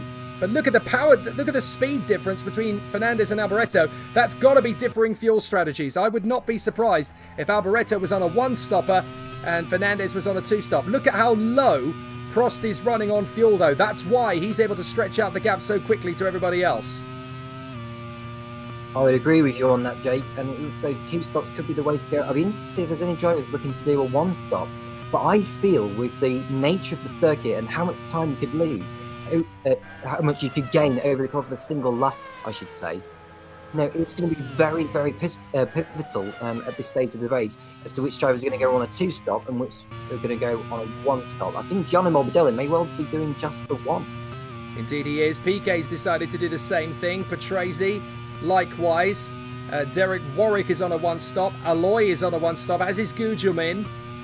Fernandez, Alboreto, Capelli. So quite a few drivers actually deciding only on a one-stop strategy today. Zanardi doing the same thing. So 24 drivers left in the race. It's about 50-50, I would say, actually. So some teams deciding one stop is the way to go. Others thinking, well, the tyres are going to be critical in the latter stages of the race. So a two-stopper is the way to go. So a fascinating battle. And it will be an absolutely sensational race for the competitors. Here's Thierry Boutsen having his own little tussle, having got past, or starting to get past the Cesaris. So the Williams cars are coming on song now. Boutsen alongside the Cesaris to move up into 11th place. So much better performance at the moment. Yep, and I'm going on about saying the fuel strategy. Prost will be one of the first ones to come in for a change of tyres and more fuel. So I would want to keep an eye on his pace as he comes out onto the racetrack in the second sim and see how much he gains over the cars in front. That's how we can tell how much of a difference a fresh set of boots can make here at the Hockenheim ring. So Prost continues to extend the gap gradually over his teammate Mika Hakkinen to nearly 6 seconds. Heinz Frentzen in third in Tyrrell, with his teammate Donna Lacey in fourth position there.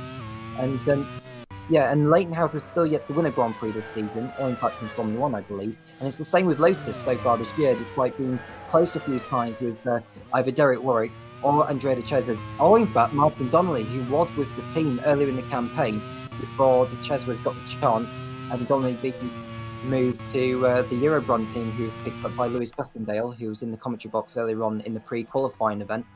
But yeah, it's been a really, really cracking season in regards to the competitiveness of the grid. And there could be a whole lot more to come in the second half of the season, including this race. We just don't know who could be joining that winning drivers list of race winners there. Alan Prost, yet to win a Grand Prix so far this season. Could today be the day to change that? And that will definitely open things up in terms of the Drivers' Championship race as well, because with Senna having won at Monaco, Prost will never have wanted to win a Grand Prix more than he will this one, to get himself back into some momentum and get himself back into the mix of the championship race. Good to see the Ferraris on song, 7th and 8th at the moment for Modena and Morbidelli. They'd probably be a bit higher if Mansell was back in action, but he is going to be in the car again next time out, of course. And I'm gathering that it is likely he will be alongside Modena rather than Morbidelli, but obviously that will be decided in due course, because he had Prost as a teammate before, and now Ferrari have got to make a critical call. This race could tell us a lot about it, actually, whether they'll go for Stefano Modena, who's had a decent season in terms of his ability, just no results, unfortunately, and Morbidelli has captained the ship as long as humanly possible at Ferrari since Mansell walked away. But you were looking into this earlier, Tom, and Modena, it's frustrating because he should have had a lot more points this year than he actually scored.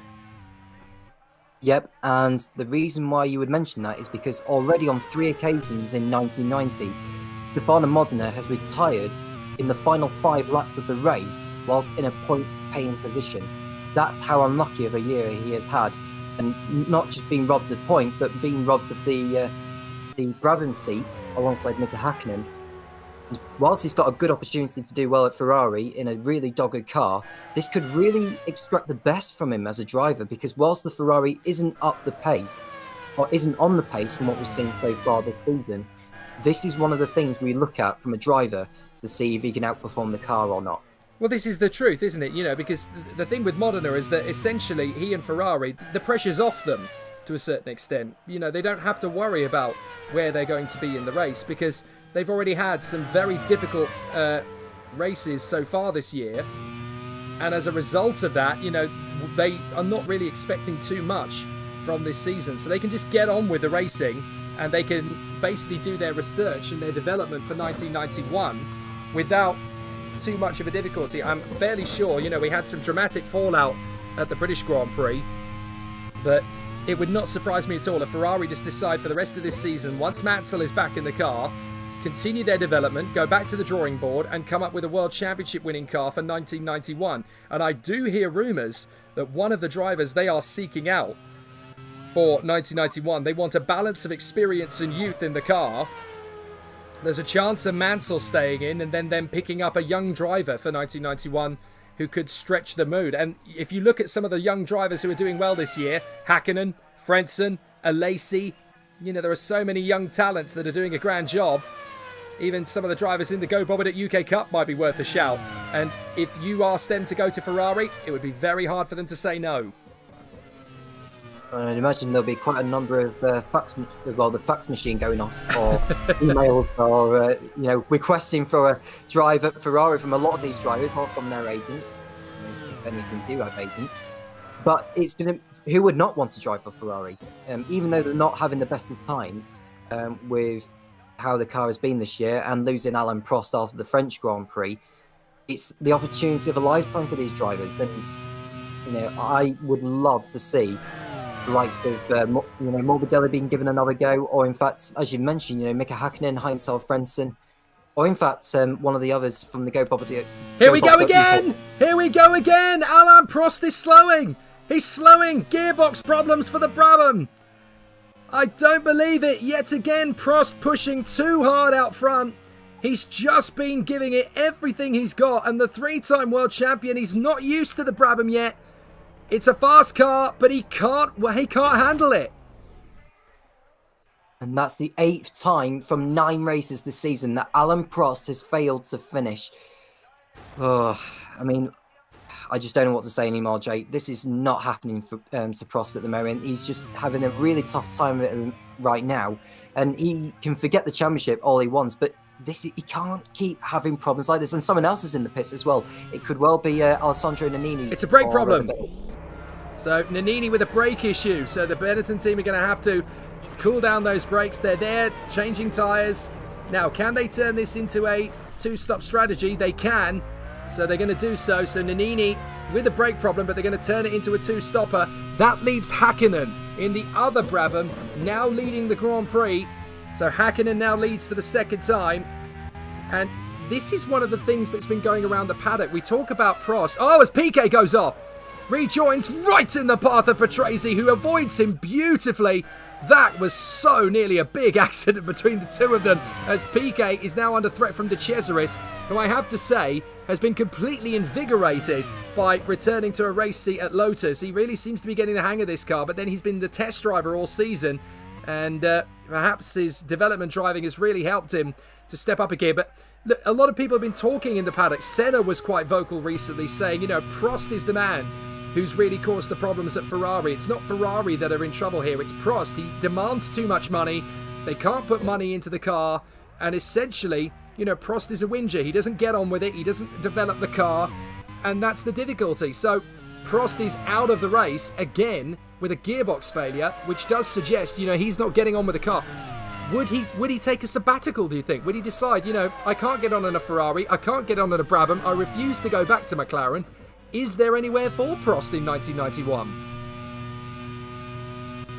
But there's another team that will be asking for his signature. That would be the Tyrrell team, but he's got to give Brabham time, and the patience is the best policy when it comes to racing in Formula One. You need to give teams time. You need to give new employees of who you're working with time to give you a car that can challenge for the championship. And clearly, Prost is one of the most impatient drivers on the grid at the moment. He's asking for too much, for too soon. So Frentzen is now second, Alesi is third from Senna and the two Ferraris. Alesi,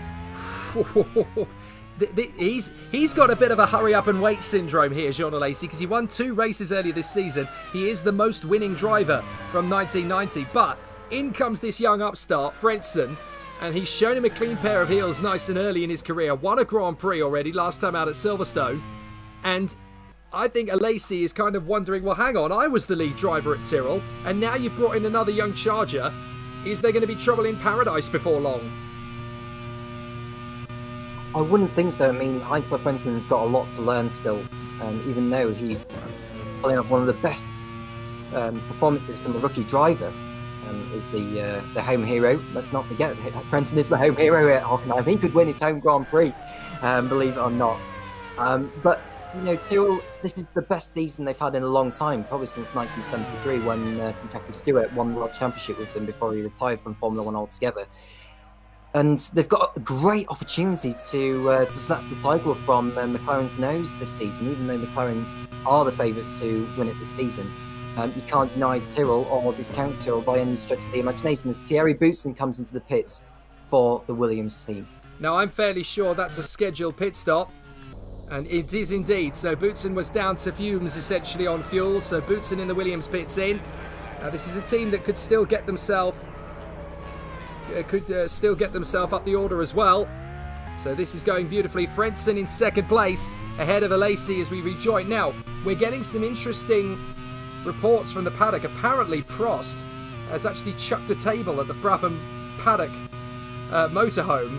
He was apparently saying, not you guys as well, be careful or I'll be out again. Now the thing is, if he keeps throwing his toys out of the pram, this is a 3-time world champion, but he proved at the end of last year, he doesn't know really how to handle a pressure situation. A lot of people still wag the finger at Prost for initiating the shunt between himself and Ayrton Senna at Suzuka that ultimately decided the title.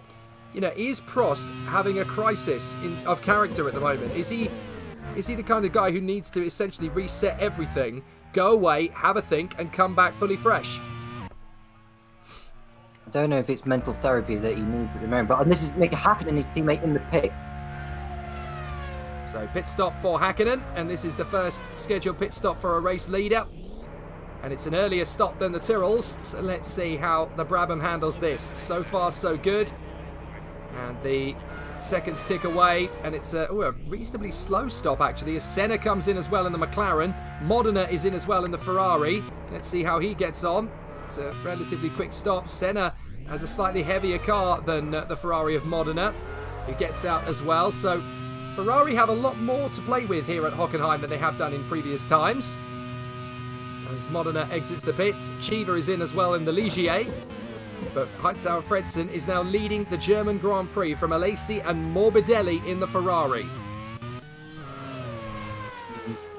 With Ferrari where they are at the moment, they are, believe it or not, in 11th position in the Constructors' Championship. Now, if they were to remain in that position or lower by the end of the championship, they would have to pre-qualify for 1991. So it's going to be vitally important for them to make sure they finish in the top 10 in the Constructors, and Morbidelli bouncing over the curves won't do anything to help the situation. But he's got away with it there as the young Italian. And he's got Mika Hakkinen coming up behind him. So keep an eye on Hakkinen's pace, Jake, as he's on his second set of tyres to close down the gap on Frentzen, who's currently leading. So Alesi in second place, trying to stay with his teammate. There's only 2 seconds apart from the two drivers as Blundell comes in for his scheduled pit stop. But the Tyrrells are still nose to tail. And Frenzen's in. Frenzen's in from the lead, so he only goes 1 lap longer than Hakkinen. So obviously the Tyrrell team trying to counteract Mika Hakkinen in the hope, essentially, that one stopping Morbidelli holds up Hakkinen a little bit, so they can try and jump him at the pit stop. This is what Tyrrell are after, and they've gone light on fuel for the middle stint. They're trying to jump him. They're trying to jump the Brabham here, so this could get interesting. There's Hakkinen on the home straight, and I think he's just going to beat him out of the pits, but Frentzen have definitely shown his hand to the Brabham team. Tyrrell tried to beat him out. They couldn't quite make it stick, as out of the pits again goes Frentzen, and crucially, Frentzen is now behind PK. He's behind Patrese, I should say, as the Cesaris in the Lotus pits in. We're on board with Morbidelli, who is one stopping this Ferrari, of course. I guess Ferrari's main aim today is just getting in the points. That will do. But Modena is having a go now at Giovanni Alloy's McLaren. Ferrari fighting with McLaren. We haven't been saying that too much this season.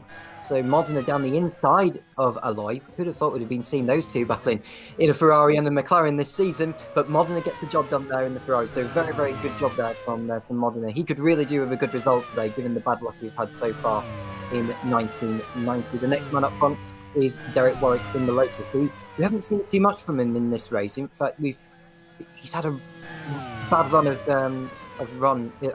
of form, I should say, has the Lotus driver. He's already retired from 2 races this season, and last time out at Silverstone, he also retired. So 3 races in a row, he's failed to finish as Derek Warwick, which has not done his championship chances any good whatsoever. So Warwick could do with a really strong result here at Hockenheim, as Lacey's in the pits now in the second Tyrrell. So this is obviously going to be an interesting pit stop. Here is Alesi in the pits. Apparently, Williams have reported that they were considering Prost services at one stage. Now they don't want to touch him for 1991. And that's a fascinating bit of inside information there from team boss Topher Smith, who we already know is going to be joining the new Jordan project in 1991. As Gianni Morbidelli goes through in second place again, because now Mika Hakkinen has passed him. And Morbidelli in the Ferrari continuing on his way. But Modena overtaking Giovanni Alloy. That is such a pleasing sight to see a Ferrari competitively overtaking a McLaren. And that's definitely going to be good positivity in the Ferrari camp. There's Patrese running in third place in the Williams. We know he's on a one-stop strategy. How long is Fredson going to be impeded by him in this race? There's De Cesaris having a go up the inside of one of the Leighton House cars. And he didn't make it in the end, I can tell you, past Capelli. As we watch Zanardi having a bit of a moment in the stadium. Morbidelli still pushing hard in the Ferrari, just trying to get that car into the points essentially and keep it there. Second place for the moment on a one-stop strategy. Ferrari don't need to push at this stage, they just need to bag some points. If they can get into the top 10, then they can reset, they can come back stronger in 1991, and we can see the Ferrari that we know best. But essentially, a lot of the conversation and a lot of the chatter is based on Prost essentially demanding too much of Ferrari with too little return for the efforts and not a lot of input.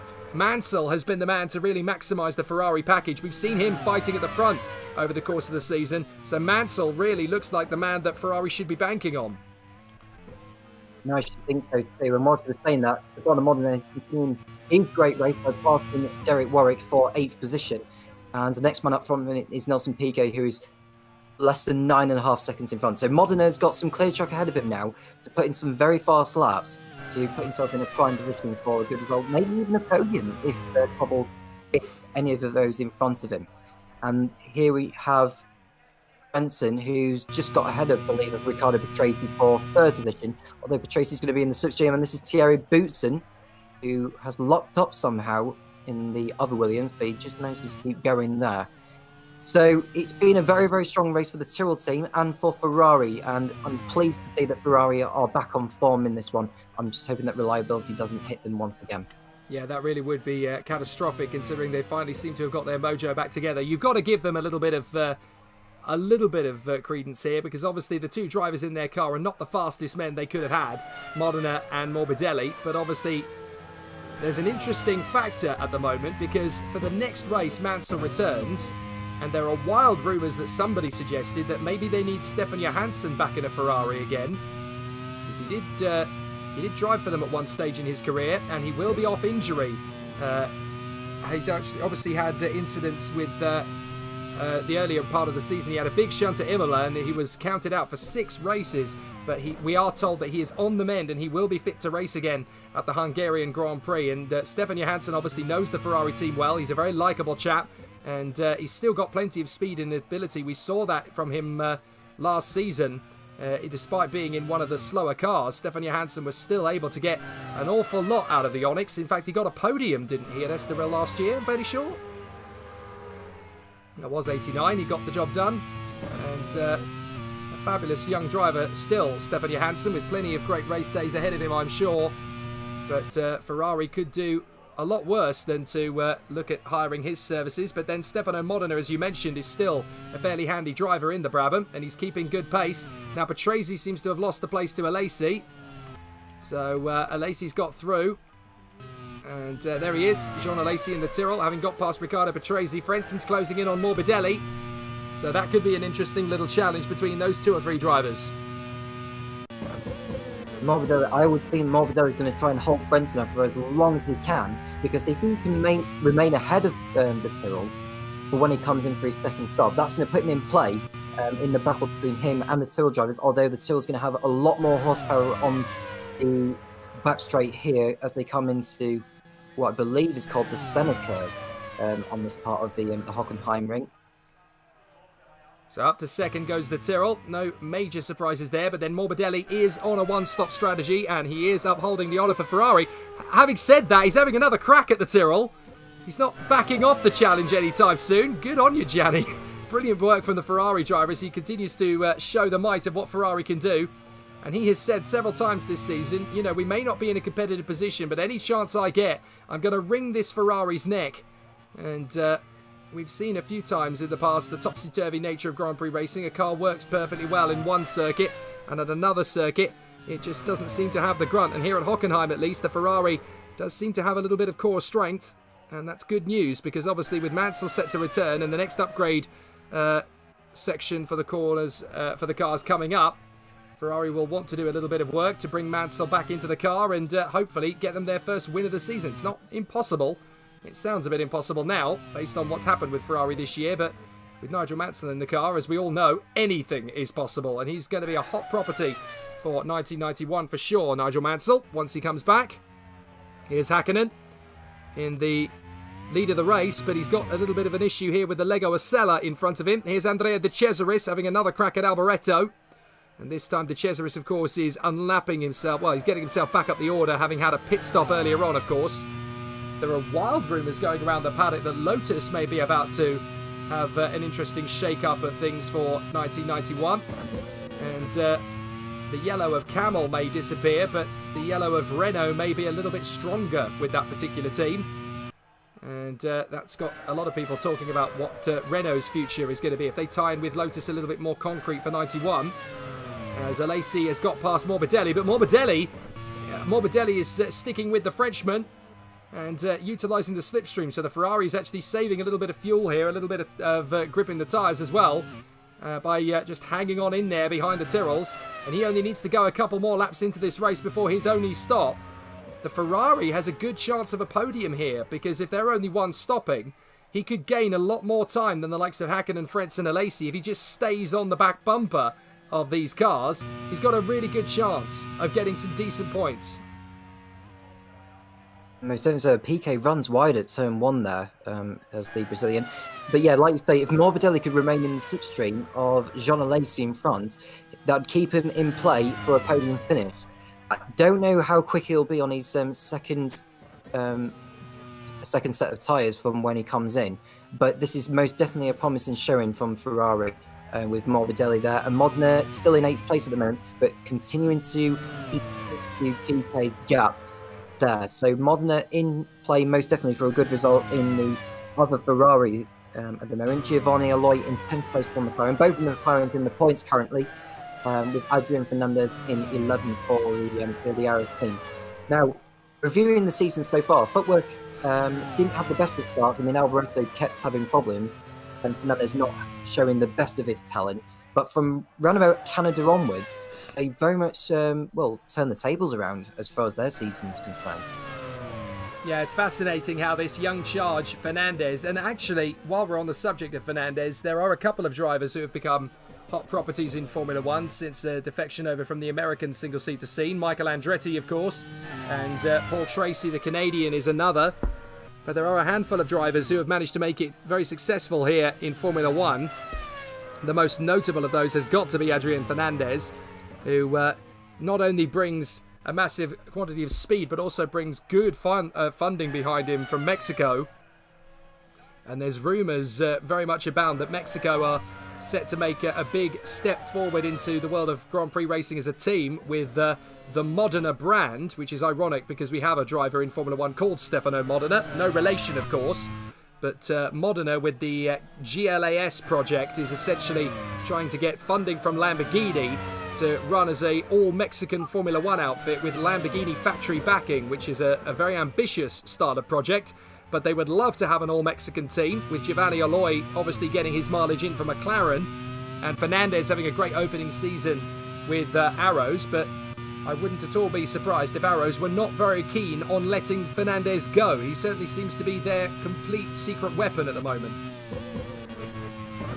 Yeah, and for a Mexican team of Formula One, that would be very, very good for those in Mexico. I mean, we've got a Grand Prix currently on the calendar at the Autodromo Hermanos Rodriguez. We've got Mexican drivers, as you mentioned, Giovanni Aloy and Adrian Fernandez. And could a Mexican team join Formula One? I'd most definitely be down for that. But it is a very competitive grid. And whilst you've been mentioning teams, Jake, if more and more teams are wanting to join Formula One, could we be considering having an extra pre-qualifying session for drivers to battle it out to get into pre-qualifying before the main race itself? Because I do recall Sam Hall mentioned this to you in the comms box in the first round of the season at Phoenix. Could that be a possibility for the future of the sport? From what I've heard, I think only 23 teams is the absolute maximum that can run in Grand Prix racing. 46 cars is the absolute maximum capacity. That doesn't necessarily mean that we couldn't get another run from another series. I mean, there's been a lot of rumours surrounding Formula 3000 that might join the Formula One bill full time, and then you'd see a lot of the young talent coming through in their identical machinery, of course, and then that would all be down to drivers. In fact, there's also a hint that a lot of these young reserve drivers could actually be placed in Formula 3000 to get them some racecraft in, and then we would find out how they would do, obviously, during the course of the Grand Prix weekend. That is being touted as a possibility. There's Ukyo Katayama, who is currently the third highest driver of the qualifiers. It's Bertrand Gachot who leads the way in that one, in the Coloni, would you believe, who is ahead of Zanardi, Katayama, Paul Warwick, and then Mark Blundell. We've obviously already lost Paul Tracy out of the race. He's gone, and that was due to an accident with Nicola Larini, but that was not Paul Tracy's fault. I wonder if Porsche have just burnt themselves out a little bit just getting into the Grand Prix, but from their point of view, they couldn't care less. They've had a win, which is definitely going to help in terms of prize money, and just getting into the Grand Prix alone is enough to get more prize money and get more performance increase. So it's definitely going to help them. And they've had their moment in front of the German crowd, so they can be very happy with that. As Senna has made the move on Patrese, I do believe. So Senna has got by on Riccardo Patrese, and that's because Patrese has finally come in for his one and only pit stop. And I would think he'll come out behind his teammate Thierry Boutsen. Now, if you can come out in clear track, with a clear track ahead of him, that most definitely favour the Italian. He could do with a really good showing in Hockenheim. He's yet to win a Grand Prix with Patrese for quite some time. I don't know if he won last year in 1989. He may well have done, but yeah, he's not had he's had a decent season so far, but he could do with a race win just like his teammate Thierry Boutsen had done at Paul Ricard. And incidentally, Patrese finished second in that one, didn't he? So a race win would definitely elude this year for Patrese. And he's come back out in 12th place with a clear track ahead of him, as I predicted. So he's got a good chance of a decent points finish today, has Ricciardo. The Cesaris versus Gugelmin looks pretty tasty, as Alesi tries again to close up on teammate Fredson. There is a nice little friendly battle going on between those two drivers, as Blundell very nearly cooks it too far over the line at the centre curve.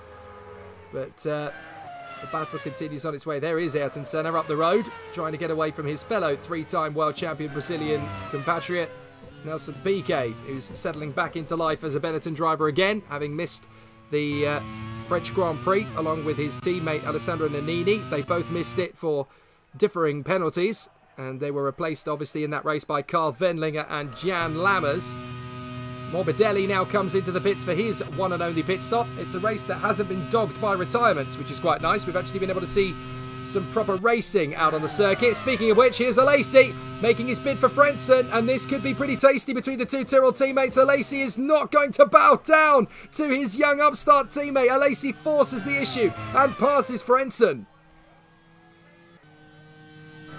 A brilliant move there from Alesi, who managed to get into the slipstream there of his teammate. I just wonder if Frentzen's used up these tyres too soon there, as Patrese goes wide there into turn one. That won't do him any favours there, but Morbidelli's come back out in clear track, but crucially he's ahead of Patrese, is Morbidelli. So Morbidelli in play for hopefully what in the battle for a podium position, as Boutsen goes past the Benetton of Alessandro Nannini, and Morbidelli will want to get by him very, very quickly on his fresh set of boots. Now Morbidelli is 43 seconds back from race leader Hakkinen. Now that should put him back out again in about 4th or 5th position once the pit stops unfold, as Morbidelli goes up the inside of Nannini and takes the final point back in the Ferrari. Now this is looking like the Ferraris could get 5th and 6th today, which if I'm right is going to double their points tally from the 1990 season, which is a great turnaround if they can make it happen. And with Mansell coming back next time at Hungary, they've got a good chance of repeating the race win that they got with Nigel Mansell at Hungary 12 months ago. And should they finish in 5th and 6th, or even higher than that, then they would move up to 9th in the Constructors' Championship, which would put them back into a position that would keep them automatically in the races for 1991 as well. And with Mansell coming back from Hungary onwards, that is going to be a major, major boost for Chris Cavani's men. It definitely helps the team. And it's a fascinating situation in the German Grand Prix as Giovanni Aloi comes into the pits in the McLaren, having a good run thus far. He's actually done a fairly solid job, the Mexican. He's not been the most flamboyant driver in the grid, but at least he's kept it on the straight and narrow. He has made it to the finish in his first Grand Prix at Silverstone. And here in Hockenheim, he looks likely to do the same thing. But is that enough to give him the chance of a Grand Prix seat in 1991? That is the big factor. Here's Mika Hakkinen, race leader. Not for the first time this year. He won the San Marino Grand Prix at Imola, don't forget. So he's still very much one of the strongest young talents in Grand Prix history. And Mika Hakkinen, plenty of potential, not just to win championships, but could even win in 1990, the way this crazy season is going off. It's very similar in terms of the competitive nature of the season as 1982 was. Obviously, that season ran in much more tragic circumstances, but it's certainly the positive end of competitiveness in Formula One for 1990. And shockingly, again, we talk about this in the context that the race leader earlier on, Alain Prost, has failed to finish a Grand Prix yet again. And it does seem to suggest that Prost's short temper has put an awful lot into the misfortunes that have plagued him of late, because let's point out the fact that how long did Prost go into the race? About 8 laps or so before he pulled out of the race with a retirement. And Mika Hakkinen is leading and still going strong in the other Brabham. No gearbox problems to be seen as PK pits from P5. And just to correct you a little bit, Alain Prost retired on lap 10. So he did, yes. So it was lap 10 that Prost retired, and just after he retired, I think Ayrton Senna or maybe Nelson Piquet that came into the pits on that same lap. But Yeah, I mean, Brabham could do with a race win to keep their title chances alive, really, with Mika Hakkinen. And this is Stefano Modena lapping what looked like was that the Osella he just got by there lapping it? It'll be most definitely been one of the pre-qualifying cars.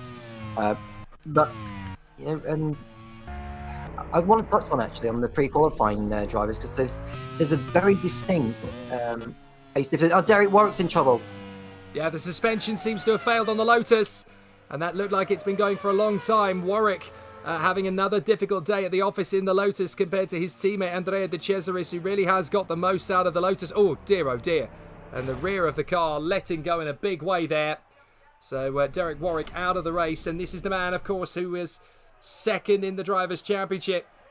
So what a disastrous middle part of the season Derek Warwick is having after having so much good luck at the start of the year.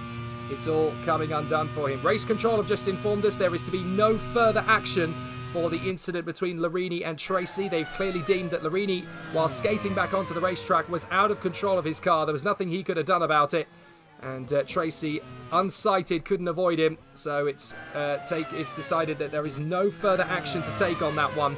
So Larini and Tracy will just be allowed to continue. But I am told that Nicola Larini, they've obviously strengthened the cars in the interim between Silverstone and Hockenheim at the request of the drivers, at the request of the teams. They've strengthened the main cockpit tubs and made it a lot safer in there. And I'm delighted to tell you that despite the apparent severity of that accident for Nicola Larini, he is perfectly okay. So he's got out of there barely with a scratch as Capelli comes into the pits. So that's great news for Larini and the Ligier team, that Larini can continue without any major concerns. And you know, it's been a really, it's pleasing to see that both Larini and Tracy were okay from the incident earlier on, because it was a very big accident itself, and luckily no other drivers were involved. But it's good to see that both drivers have walked away unharmed from that collision on the beginning of the second lap. And going back to what you were saying about Derek Warwick, he came into this race fourth in the Drivers' Championship, and with him scoring no points today, that is really, really bad news for him. That's the fourth race in a row that he'll be failing to finish. And of course, he was one of the candidates to go for the victory in the British Grand Prix. Frentzen well and truly won it at a canter, but had there been any issues for the Tyrrell, Warwick was standing by, of course, in second place to grab that away. Here's Modena, still doing a fine job in the Ferrari. He had a bit of a rude awakening jumping into the Ferrari with no preparation at all at the British Grand Prix. But he's certainly adapted to it much better here at Hockenheim. He's had a lot more time to get used to the Ferrari now, and he's going a lot stronger. Let's not forget that Stefano Modena is not a poor driver by any stretch of the imagination. He's a very gifted individual, is the young Italian. A former Formula 2, or was it Formula 3000 champion by that point? And I'm trying to remember in my notes here. Stefano Modena did a fantastic job as a young driver. He won the championship in '87, in fact, in Formula 3000. So this is only his third year in Formula 1, don't forget. And he's straight in at Brabham for the start of the season. Straight in at Ferrari to come midway through the season. So Modena still with plenty of opportunities to move his way up the ladder of Grand Prix racing. And there's many people who hope he can. I mean, you don't win 3 races and then the title in Formula 3000 for Onyx without being a talented race driver. Oh, and that's Katayama chopping right across on Hakkinen at a very awkward moment. I mean, I just missed that moment there, Jake, whilst you were touching on Stefano Modena's career stats. But yeah, he did win the 1987 Formula 3000 championship before he got a one-off appearance actually for the Brabham team in Adelaide in '87. And he got the drive, I think, with Eurobrun in '88, and then came back to the Brabham team in '89, because Brabham weren't racing at all, I don't think, in 1988. But yeah, it's been quite some career so far for Stefano Modena. He's already got a podium finish. I believe it was in last year's Monaco Grand Prix for the Brabham team. And his best position so far this year has been a 9th place finish at the San Marino Grand Prix, which is a race that he didn't actually finish on the road. So this is definitely going to be a difficult situation for Modena to prove his worth, but he seems to be doing the best of it. Brabham, however, the team he left, have definitely found ways through things. Let's not forget that they had a struggle to the start of the year because Joachim Lüthi, the Swiss businessman who was arrested at the start of the year, it could have made things very bad indeed for the Brabham team, but Ewan Gale has taken the helm of that squad brought in some backing from Martini and with Hakkinen, and then originally Modena. They've had a fairly decent season. Modena not colouring himself with a massive amount of glory in the 1990 season, but then as Tom Cairns has already alluded to, he had several chances to score points, losing them in the last 5 laps through various mechanical problems and maladies. And now he's jumped over to Ferrari and he seems to be finding his feet, which is very good news indeed for the Italian. And I have a feeling that a lot of the past transgressions of Ferrari may be forgiven if they go to Monza in a semi-competitive car with Nigel Mansell, or Il Leone as they now know him after his brilliant win at Brazil and Hungary last year, and an Italian in the car again in Stefano Modena. Here's Alesi into the pits for the second time. It's time to get this Grand Prix won. And Alesi going on to his final set of tyres. Can his last stint, the first few laps before Hakkinen comes in for his last stop, can it help Alesi make up the ground on Hakkinen as Modena comes into the pits for the second time as well? Where will he filter back in? Because he's got quite a gap actually to the likes of Boots and Morbidelli and Patrese. He's going to be right in there, isn't he? So Alesi rejoined in 4th place ahead of Morbidelli. So there is Alesi, P4, and that's kind of where we expected him to be. Morbidelli comes out in P5, Patrese in P6, but I don't think he needs to pit again. And Piquet has just got past Modena, but Piquet is on older tyres. Nannini has got to pit again, and Patrese's got to go all the way to the flag. So Ferrari could be in for a double points finish here as we ride on board with a rather conspicuous by his absence, Ayrton Senna, who is on a 2-stop strategy. He has not quite been able to get this McLaren up to speed. They still lead the Constructors' Championship, don't forget, McLaren, after a reasonable start to the season with Berger, but Senna has a real chance here in the middle of the season to bag some points, put them on the board, and start to close up on his Austrian teammates' tally. Well, Gerhard Berger and Ayrton Senna have a race win each in 1990. Gerhard Berger winning the opening round of the season at Phoenix as Frentzen both Hakkinen and Frentzen come into the pits at the same time, I believe. So this could decide the race win. Indeed it could. So Tyrrell clearly feel that Frentzen isn't the man to give them their best chance of Grand Prix victory today. It looks like it could be Alesi as Hakkinen goes out. Where is Jean Alesi going to filter in? He'll be a couple of seconds behind Mika Hakkinen, I'm fairly sure, but he won't be close enough to challenge for the victory just yet. He comes across the line now, so Hakkinen out in 2nd place. No major catastrophes, no problems there as Alesi gets out of the pits clearly in front of Frentzen. So they do seem to be putting their faith again on Jean Alesi despite Frentzen's incredible victory at Silverstone. Alesi is the man who seems to be getting the upper hand here at Tyrrell as Modena makes his challenge to go past Piquet. This is exactly what we wanted to see, the 3-time world champion being hustled by a Ferrari. You know, Piquet and Modena going toe-to-toe. And remember, Modena has just pitted for his final set of boots. It should get past the Benetton rather easily as Gugelmin hits trouble. Now, what's happened to Gugelmin? It is an engine failure. Oh, it's a very catastrophic one, actually. So the Leighton House Honda, I'm afraid, is out of the race. Not all the Hondas that you see in Formula One are very reliable, and certainly at Leighton House, Gugelmin has found the end of that car's capability.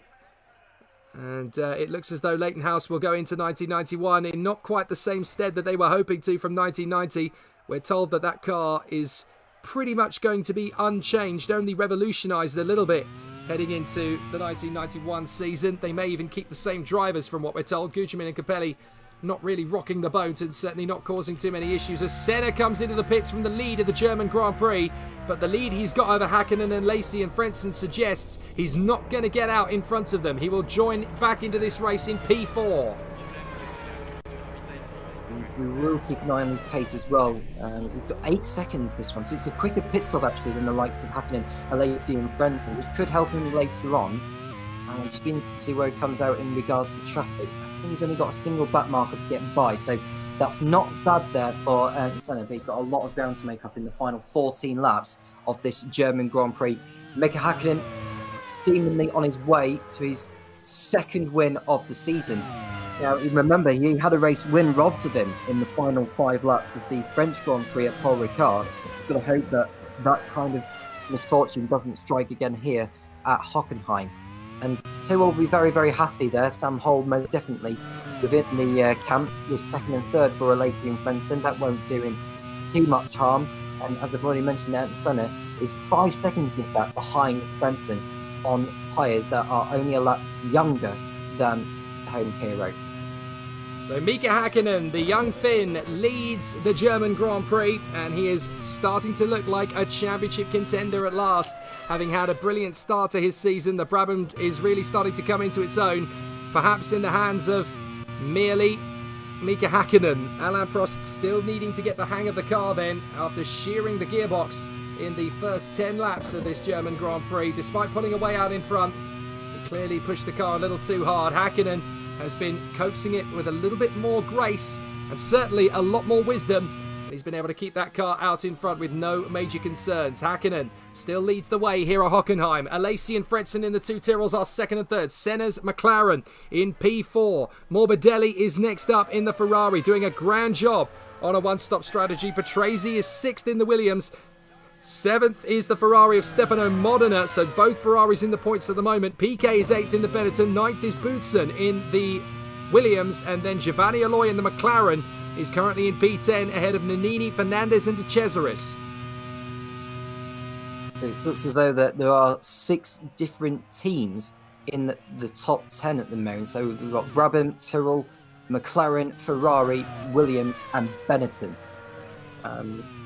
So yeah, there are none of the other teams in there as well. So reliability-wise, Jake, it's been quite a brilliant day for the cars, which is quite surprising given how much stress the Hockenheim circuit can have on the engines here. Well, the teams did ask that there needed to be a little bit of an improvement to reliability on the whole. Cars were breaking down far too often and it was hampering the quality of racing. And I have to say, it had got to a rather unsavoury degree. I mean, we look at this German Grand Prix, we've had 5 retirements, which is still a fair amount. Gugelmin, Warwick, Prost, Larini and Tracy. But the racing has still been very thrilling. It's been good and intriguing battles between the two Tyrrell teammates, Alesi and Frentzen, where Jean has definitely thrown a candle to Heinz Harald today and proven to everybody, no, you shouldn't be focusing on him. It's me. I'm still the number 1 at the Tyrrell team. Not that they have team orders at Tyrrell, but he's clearly made a statement. And Modena has done a fantastic job on his second Ferrari outing. He's just got past Patrese into 6th position. I want to see that again if we've got the chance. Down the back straight, and Modena throws it into the stadium section. The Ferraris are now 5th and 6th. This is much better for Chris Cavani. Most definitely is, and Modena is on fresher tyres than Morbidelli. So will Chris Cavani get on the radio to Morbidelli and let Modena go in a bid to catch Senna? Because if you look at Senna's times, he's not actually gaining on Senna on the Frentzen in front of him. So will Modena be able to continue with his pace and make up ground on the McLaren? But he hasn't got that much longer of a race to do because we've only got 12 laps remaining, and he's more than 14 seconds behind Senna. So here is the battle continuing. There's Hakkinen, still leading the German Grand Prix. And here is Nannini, pushing hard to get on the inside of Giovanni Aloi. Can't get through on the McLaren test driver turned race driver for these 3 races until Berger's suspension is lifted in time for the Belgian Grand Prix at Spa-Francorchamps. Here's De Cesaris getting his move on Fernandez. The sole remaining Lotus goes past the Mexican in the arrows down the back straight in the way to the forest. And Alesi still running solidly in the Tyrrell in second place. Now they could do with a finish for Jean Alesi because he spun off, don't forget, while he was battling for the victory at Silverstone. So Jean Alesi clearly needing to assert himself here at Hockenheim. And up the inside there goes Nannini. Gets the move on Giovanni Aloi. And this is a fascinating closing stage to the German Grand Prix. 11 laps remain here at Hockenheim. And this is Sonati in trouble in the Ostella as well. So puncture. And I don't think he can get that car back to the pits. That's unfortunate. And he pulled off just as the Porsche of Paul Warwick and the Ferraris chasing him were coming through. So that was well timed by Zanardi to get off the racetrack without causing them an issue. But it's one Ostella out. At least that moves Paul Warwick up a position. This is Aloi. Well, what was I saying? That the reliability is actually pretty good, and now all of a sudden the cars are pushed to their limit. Giovanni Aloi out of the race then in the McLaren. Do you think there should be a regulation for next season, Jake, about jinxing retirement? Jinxing commentators, absolutely. Shut up when it comes to reliability. Otherwise, it curses everybody. A big misfortune there for McLaren, but what it does do is it brings Nannini in the Benetton back into the points for Benetton, and it brings Lotus one step closer to the points.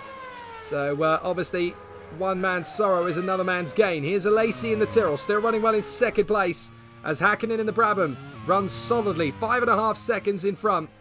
And Senna in the McLaren is 15 seconds adrift, the 1988 world champion. What does he have to do to get a little bit more speed out of the car? Because that McLaren, technically the Honda engine is the same as the Brabham and the Tyrrell in front of it, and Senna is a world champion. So how is it that these three young upstarts, Hakkinen, Alesi and Frentzen, are able to outpace him? Well, I can imagine it will come down to horsepower, I would imagine, especially on a track like the Hockenheim circuit that's known for its engine power. Oh, there's Modena. Modena has got past Morbidelli. You were right. So the Ferrari is through into 5th place. Yep, and now Modena can try and go after Senna. Now, has he got, how many back markers has he got ahead of him? I mean, there's the Coloni, I believe, in front of him. That could well be Lucio Castellano, I imagine. Or is it Bertrand Gachot? Because Gachot was leading out of those that came through from the pre-qualifying race earlier on. It's been a good race, actually, for the Coloni team, which I know they've not made inroads in terms of pace, because there is a distinct difference in pace in regards to the established teams in the field. But nevertheless, both the Colonians are on course for a double finish. They're on board with Hakkinen with 9.5 laps to go in the German Grand Prix, and it looks as though the Finn could be on course to take his second career Formula One victory after winning this year's San Marino Grand Prix, only his third start in Formula One. The rejuvenation of the Brabham team has been nothing short of exemplary after a sabbatical in 1988. Nobody would have thought that Brabham could get back on their feet and win races again. What Ewan Gale has done this year has been absolutely phenomenal to Brabham. They look like a championship winning team again. So now they need to keep this momentum into the 1991 season. Here comes the Tyrrell to lap Alboreto. There were all sorts of wild rumours linking Alboreto back to a Ferrari seat mid-season after Prost stormed out of the team. But after Prost decided to join the Brabham... Is that a slowing Brabham? It's Hakkinen! Hakkinen's got a gearbox failure! Gearbox failure! And the Tyrrell's breaking down as well! Both of them with gearbox failure! Hakkinen and Alesi are crawling to a stop with broken gearboxes! I cannot believe it. We don't often see this. And... my goodness me. I mean, Hakkinen, what on earth has just happened? First and second in the race. First and second in the race. Heinz-Harald Frentzen is on course for his second Grand Prix win in only his third start in Formula One. And Ayrton Senna got into second. And guess what? Stefano Modena, who was a Brabham driver earlier in the season, is in the final podium spot in third. And Gianni Morbidelli in fourth. Can you hear the stadium now, Tom? They're absolutely erupting that a German driver is leading the German Grand Prix with 9 laps to go. It is absolutely astonishing. I can't believe that both Hakkinen and Alesi would retire with gearbox failures together on the same lap while running first and second. The 1990 season never ceases to amaze us, but it looks as though we are going to get both Tyrrell drivers winning 2 Grand Prix this season. And for Frentzen, it's now a title attack after joining mid-season. But here are the 2 Ferraris, 3rd and 4th for Modena and Morbidelli. And once again this season, I've got to feel for Ewan Gale and the Brabham squad. That's another race where they've lost points in the final 10 laps of racing. Yep. Well, it's heartbreak for Ewan Gale and the Brabham team. I said to them I said earlier on the stream that they are looking like title contenders again, and they certainly are. Senna's still pushing for a Grand Prix win. He's only 5 seconds down the road from Frentzen. He could catch him. He's got time to do it. The Ferrari team are just trying to keep their cars going because they are 3rd and 4th at the moment for Stefano Modena, the young F3000 champion from 1987, who's really finding his feet at the Scuderia. And there's every chance now that Ferrari are going to have a tough decision on their hands as to who they replace with Mansell. for the remainder of the season. It was looking so bleak for Ferrari at one stage. Now, in this second half of the season, it looks as though they have found their form again. Okay, through others' misfortune, but that is the game that you play in Formula One. And now there are just 17 drivers left running the Grand Prix. Astonishing that Alesi and Hakkinen are not going to be on the podium. They were first and second. Hakkinen ahead of Alesi, and now it looks as though it's going to be Frentzen, Senna and Modena.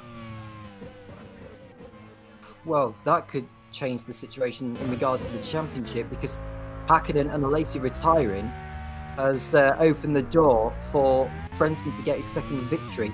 I think that would move him up to 8th position in the championship, or 9th position in the championship.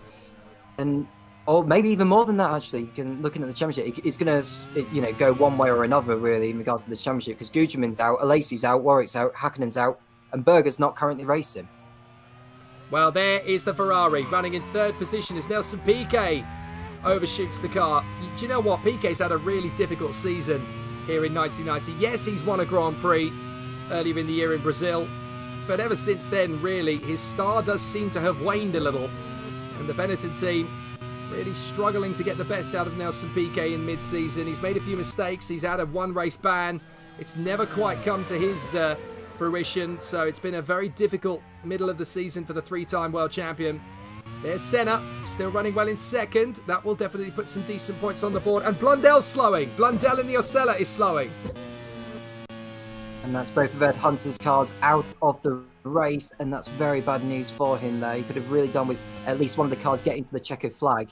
And that leaves only 3 cars from the pre-qualifying race still in the Grand Prix. They are the Colonials of Gasho in 14th and Katayama in 15th. And the other driver in there is Paul Warwick in the Porsche in 16th. Well, gearbox again for Lego Osella. They did their best. They made it to a Grand Prix, which is a good result for them. But it's definitely not been the result they wanted, as Blundell's car is removed from the circuit once again. We're on lap 39 out of 45, 7 to go.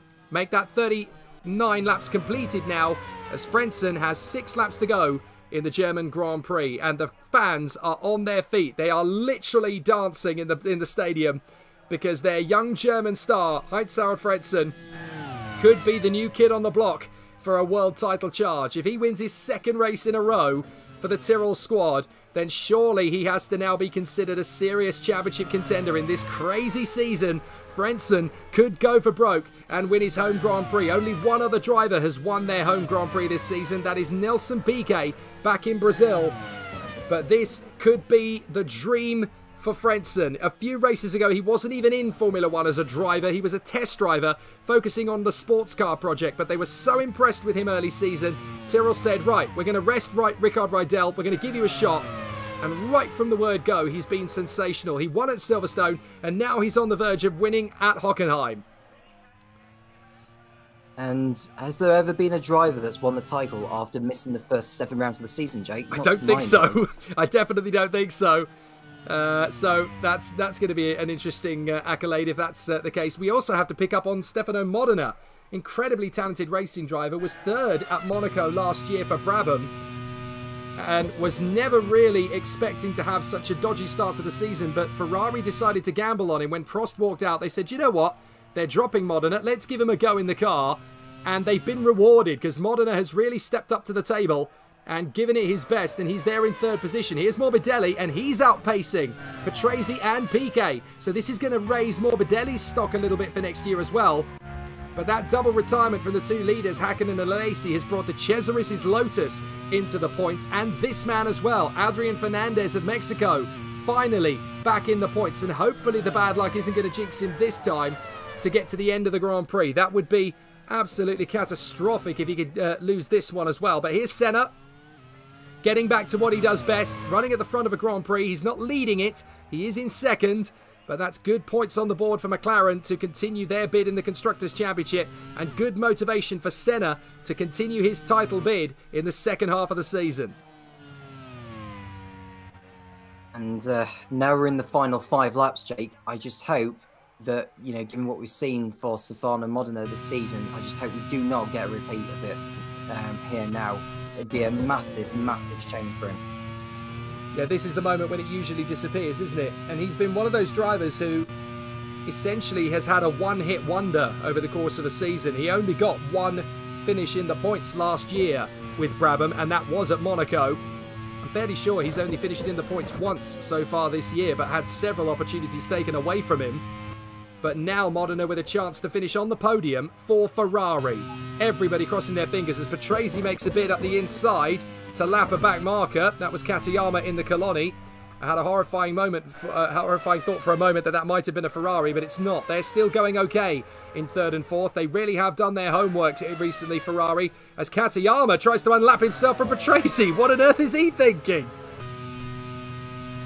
Katayama just wants to fight with everyone today, doesn't he? And who can blame him? He's fighting for his Formula One career there as the young Japanese man. I mean, he hasn't done a bad job for the Coloni team this year. On a number of occasions, he's been thereabouts on knocking on the door for the Grand Prix, or in fact been in the Grand Prix for the Coloni team. So could someone from one of the established teams on the grid be asking for his signature? Well, he's definitely got brilliant ability, Yukio Katayama. He was telling me once he wanted to be an ex-Ferrari mountain driver, and you know, the Japanese sport of mountain driving is very talented, very exceptionally exciting. It's worth going and researching it if you get the chance, but his career path took a different journey. He went, did some single-seaters, and apparently, according to him, it takes a heck of a long time to explain why he's here, but he's really enjoying his racing these days. Here's Stefano Modena in the Ferrari, still going full guns blazing. Katayama is getting back on with this now, and he's unlapping himself from the Benetton of Nelson Piquet. Not that Piquet's particularly happy about it.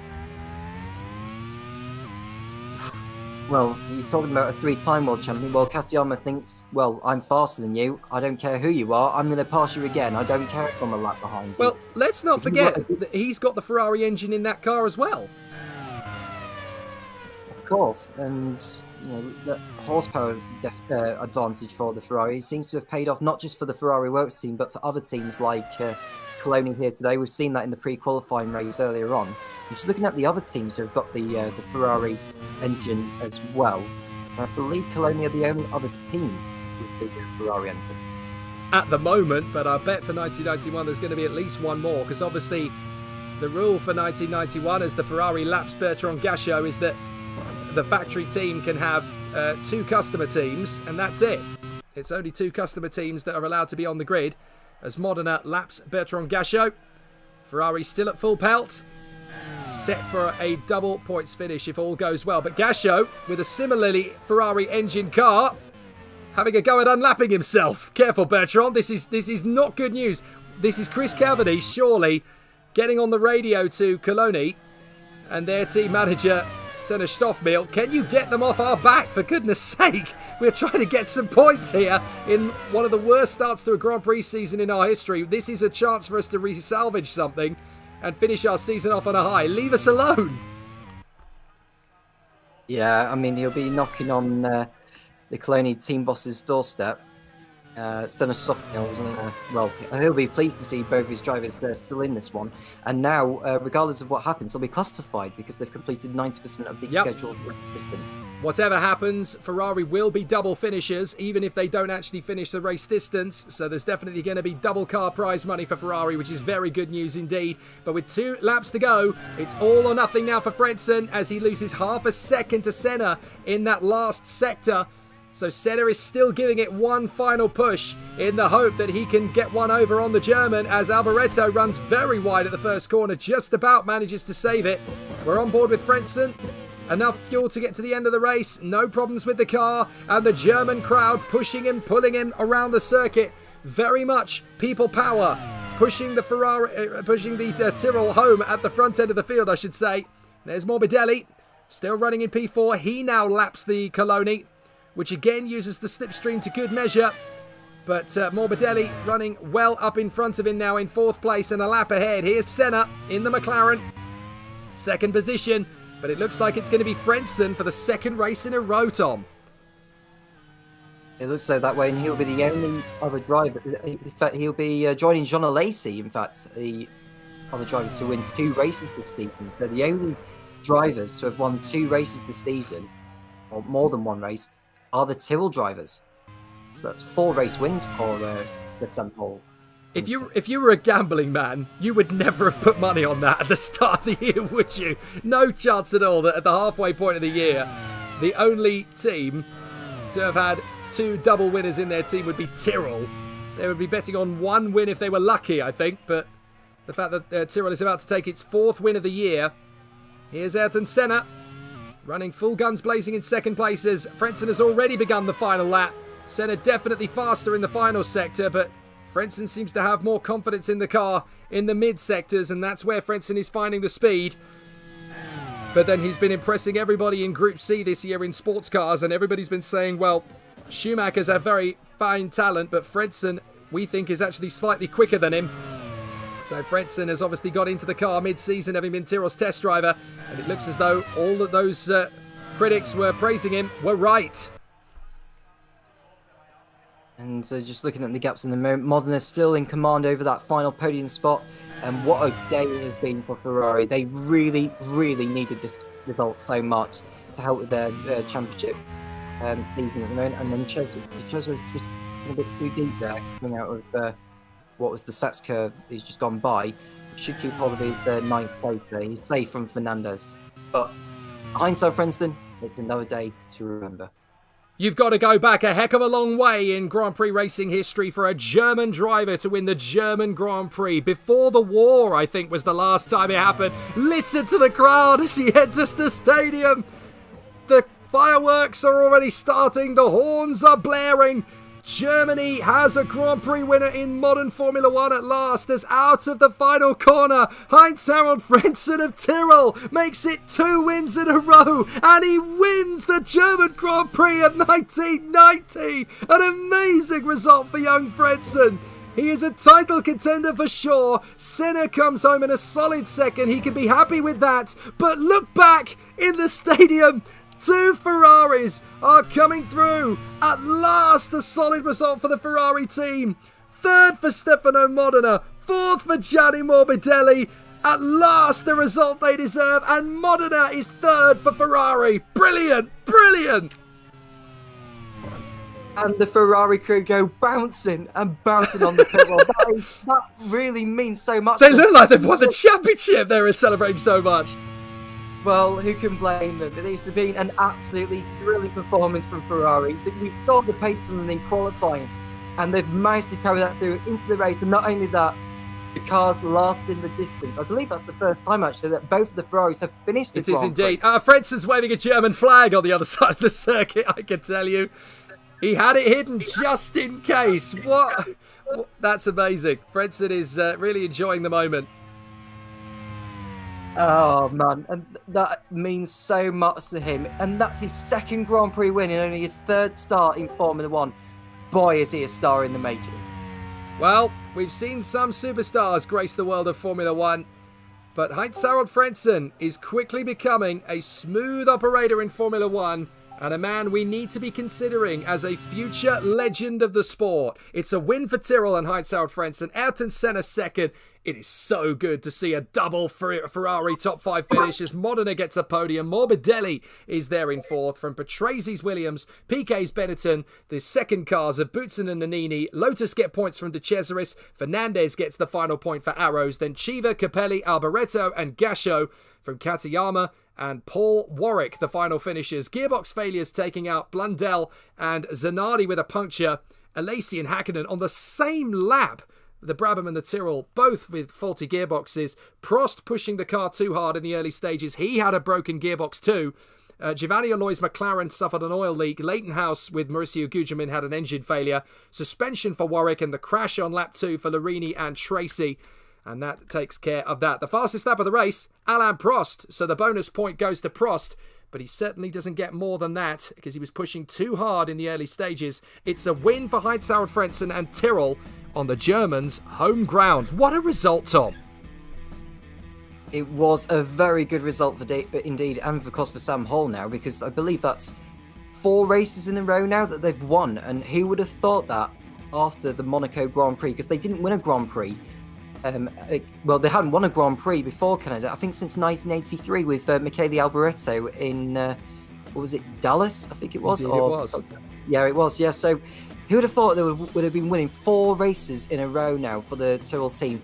And, could that pendulum be swinging in their favour in regards to the championship? Whether it's Alesi or Frentzen that goes for the title, who knows? And Sam, what can I say to you? I mean, obviously it was very, very bad luck for the for Jean Alesi. That what would have been a really fine double podium for your team. But on the plus side, with Häkkinen's retirement for the Brabham team, that gave Frentzen the upper hand to go for his second Grand Prix win in a row. And not only that, but doing it on home soil. Yeah, it's definitely been impressive from him. Two wins in his first 3 F1 outings. Can't really speak highly enough of that, can you? As a team, we've won 4 of the last 5 races. The only race we weren't successful in, I've actually got to look this up because we've had such a good run, was Mexico. No, Mexico we did win. It's France. It's France where obviously Williams got their 1-2. It's nice when you forget which ones you've won because you've enjoyed enough success. Not had this before. But no, really sort of gutted for Brabham. I mean, it feels like I'm saying that week in, week out at the moment. I mean, Alain Prost had the pace, as evidenced by his fastest lap. Mika Häkkinen had the pace.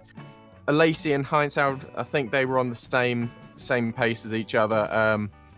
But yeah, it's suddenly looking good for us. We're 8 points off McLaren in the constructors as well. Let's be having it. So obviously the battle is raging. This second half of the season is going to get quite tense. Obviously Mansell will be back in a Ferrari next time out as well. So that's got to be a factor. Just what are the chances of a push for the title now from Tyrrell? We've had 4 wins out of 9 races. Is this the year that Tyrrell takes back the world title? You haven't won the Constructors' Championship since 1973. Yeah, it's got to be our focus now. We're not expecting big things next weekend. We know our car is far better in straight line pace than around the twisty bits. So going to the Hungaroring, I'm not entirely confident. If we can just come away from there with a double points finish, I'll take it. I don't think we're going to be up there. I think Ferrari and McLaren, you'll see those as the teams to beat. Probably Williams as well. Next weekend, but then we go to Spa and we go to Monza, and if they haven't got Tyrrell written all over them this year, I don't know what has. Fantastic stuff. Congratulations on the win, Sam Hall and the Tyrrell team. Well done. Great job. Let's grab a word with some of the other team managers in the mix then. First of all, we'll go to Michael Gillespie and the Minardi team. Another difficult day at the office for you guys, Michael. It's been a rosy start for Minardi, but it's a bit of a struggle mid-season. Well, at least it went better than Silverstone, that's for sure. We got bundled in the points, and Martini retired, but he was outside the points, so I wasn't too disheartened as I was at Silverstone. But all in all, we'll take the positives. We've got a finish under our belts in 9th, and we had and we're still leading that GoBobby.UK championship because of Jackie Melly's retirement, but. Obviously, everyone's improving all over. You got Porsche now winning. You got Zach Speed coming up trumps as well, and we have to prepare ourselves for that. There's competition coming from all corners, and we have to be ready for it. So obviously, we go to the tight and twisty circuit of the Hungaroring, a circuit that should suit the Minardi well. Are we likely to see you guys back in Grand Prix racing then? We hope so, yeah. Well, we haven't left Grand Prix racing, but... Technically, from the point of view of the qualifying. But this is the kind of circuit that Brundle goes well on. Can we see more of his stardom? Well, hopefully, we could go... We'll all go for it, obviously, of course, and try and make the most of any opportunity we have. And but all in all, we'll just have to hope for the best in the end. It's just see what happens. Fantastic. Thanks for talking to us, Michael. I'm unfortunate today, but hopefully there are better times ahead. Good luck. Let's have a brief word with the team boss at Porsche, Scott Woodwis. What a day. What a day for Porsche to get a victory in the GoBobby.UK Cup. It took 9 races to get there, but it couldn't have been sweeter than doing it at the German Grand Prix. What a moment that is for the team. You guys must be delighted. Yeah, that was no doubt that was very special. It was a bit of a pleasant surprise to see us on the second row of the grid, particularly with Paul Tracy having his first race. He had a bit of an unfortunate point with the mechanical issue, but he drove brilliantly. I think the strategy we put him on just to fuel him to the end and to put him on a fresh set of tyres and see what he could do, it paid off because, I mean, all greatest respect to Willie T. Ribbs going out, but that helped us elevate us into not just getting a victory, which I think Paul Warwick greatly deserved, and commiserations to the Lola team for the double failure they had, but that's just the nature of the game. But for Paul to get third place on his first go as well was pretty special too. So yeah, it took us a while to get here, and quite a bit of frustration along the way, but hopefully it's a turning point for what I'm certain going forward are going to be bigger and brighter things to come, not just for Porsche but for us, for myself, hopefully, and for everyone else involved. We're looking forward to what's hopefully going to be a good next few races, and of course a focus on to events happening in 1991, which should be pretty interesting. Well, you did say that there was going to be a bit of announcement about what will happen in 1991, or at least there was some rumours going around about it. What is actually going to be the course of events, or is that something that we're going to have to wait a few hours yet to hear? No, I'm happy to talk about it now. So there's been conversations going on in the background for the last couple of race weekends. It's something that's come together quicker than I expected, but we've managed to put something together, not just in terms of a future for Porsche, but also a future where I'm concerned, and also where the other party's concerned, and also with some extra support that we've got coming in as well. So there have been some stories about a possibility of the suggestions of someone taking over at Williams next season. I think we can now officially confirm the plans for next season is that Porsche are going to be amalgamating with Williams for next season. Porsche are going to become basically the works engine supplier, works team for Williams. So it will be a Williams Porsche that we line up next year. I will take over as the helm as team boss. All the resources from Porsche will be carried over to Williams for next season as well. So it means that they get all the input from all the work we've done with not just with the Porsche this year, but also with the Porsche engine. So that'll be a good work. What that also means, just for those who are intrigued, is that it will free up an extra team slot for anyone that's going to come in, a new team or teams that were considering their future. We also want to announce who we've got on board as our major partner for next season, because it's someone who we're very pleased to have picked up. And it's a brand which we're bringing for the first time in Formula One. They're no strangers to motorsport. They've been big in sports cars the last few seasons. They're a typically British brand, so we thought British brand with a British team would obviously be the best thing to do. So what we've decided to do is we're very pleased that we've managed to announce a deal with the Gallagher Group. And the Gallagher Group are primarily against one of the biggest tobacco brands in the UK, which is racing on motorsport right now. So we are officially pleased to announce that next year the full team name of the team next year will be Silk Cut Williams Porsche for next year. We're going to run a predominantly purple, white and yellow livery, Porsche engines, and also in terms of drivers, we're considering picking an option of one driver currently within Williams and one driver currently within Porsche. That's obviously yet to be finalised in terms of who we might go for. There's ongoing discussions to be had for the rest of the year. But what it essentially means is that for the rest of the season, the Porsche team will carry on as normal, but at the end of it, the entire operation will then be amalgamated into Williams. All the resources will go into that, and then we'll start focusing on what will hopefully be quite we hope a decent front-running car from 1991. We're realistic about expectations. We're not expecting to be straight up there winning races. That would be arrogant of us to say that.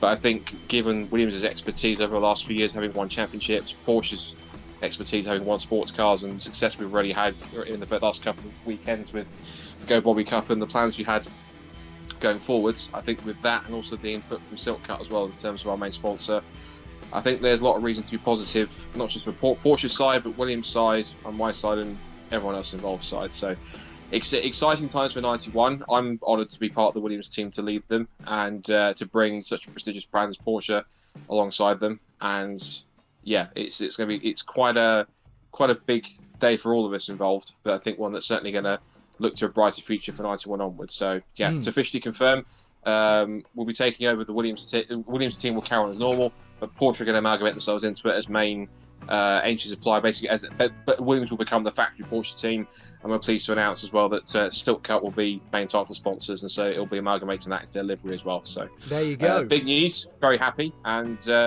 onwards to next season. Silk Cut Williams Porsche. How about that, Tom? Yeah, I mean, indeed. I'm very, very intrigued by the decision that you're going with your new brand, the Gallagher Group, I think you've mentioned there, Scott. And what about drivers then? Because Patrese and Boutsen, with the cars that they have, they've done a respectable job this season. You know, they've got that 1-2 in Paul Ricard. They've got both cars in the points again today. What about their futures? Because we've been quite a shake-up at Williams for next season. How does that affect the driver front? Good question. Well, as we said, I think for me, an ideal option is to pick one driver from Williams, because ultimately, I want to declare here and now that we want to keep Paul Warwick on board for next season, and we want to promote him up as one of the drivers we want to use because he's been seriously impressive in his first season. Anywhere he goes, he has consistently, for the most part, outperformed his teammate, whoever it's been, whether it's been Alain or for the most part Paul Tracy for this race and that one. So I think he's got real potential to go further than he has done already, and I want to keep him on board and make him a Williams driver for next season. As to who he partners, if that's the case, we don't know yet. That's conversations that we need to have, and in terms of availability and who wants to stay on and who can make the strongest case. So for sure we'll be looking at how the performances of both Thierry and Ricciardo go on as the season goes on. It's not really a decision for me to take yet until I guess the season ends. So all I can do is, at the moment, watch from afar and observe and take notes and see what direction we're going for next year. But yeah, in terms of drivers, that we want to keep, I think one thing's for definite is that we want to keep our hands on Paul and help him develop over the next couple of seasons at Williams, and we think all the input he's got from the Porsche engine and the Porsche team will be invaluable. And he's got lots of years left on him as a young driver to improve. Who we pick in between Ricciardo and Thierry, I guess that's up for grabs for the second half of the season. So we sort of got an idea of who we want, but nothing's ever certain until we get to negotiating contracts and making a decision. So that's kind of where we're at the moment. But watch this space. When we've got a clearer idea of who exactly we're picking, we'll let people know. Well, that's the bombshell. All very exciting. I'm so sorry, Tom. I know we have another question or two probably, but we are limited for time. So we're going to have to come back for that. But thank you, Scott. It's great to hear the news about Silk Cut Williams Porsche for 1991. We're looking forward to hearing how that all pans out. Thank you. Likewise. Let's grab a quick word with Ewan Gale of the Brabham team. So nearly could have been today. Both drivers leading the Grand Prix at various points. Prost and Hakkinen both robbed by gearbox failure. Was it the same gearbox failure, or is there a slight differentiation because they happened at very different times in the race? No, exactly the same. Exactly the same. It's exactly the same that we had in France. It's exactly the same as we had earlier in the season. I think Mika had it in Canada. So it's sort of a rotation of all the same problems that we've had. It's either transmission or engine goes up in flames, or we have a puncture. So it's getting a bit repetitive now, but I think, other teams might start paying us money for all the gifts we're giving them. I think Frenson has been given a race win. I think Lazy's been given a race win. Williams had one in France as well, so it is what it is. The main thing is we know we've got a fast car, so when the luck does turn around, we're going to have a great shout at getting back on the win circle. Now, here's an interesting question.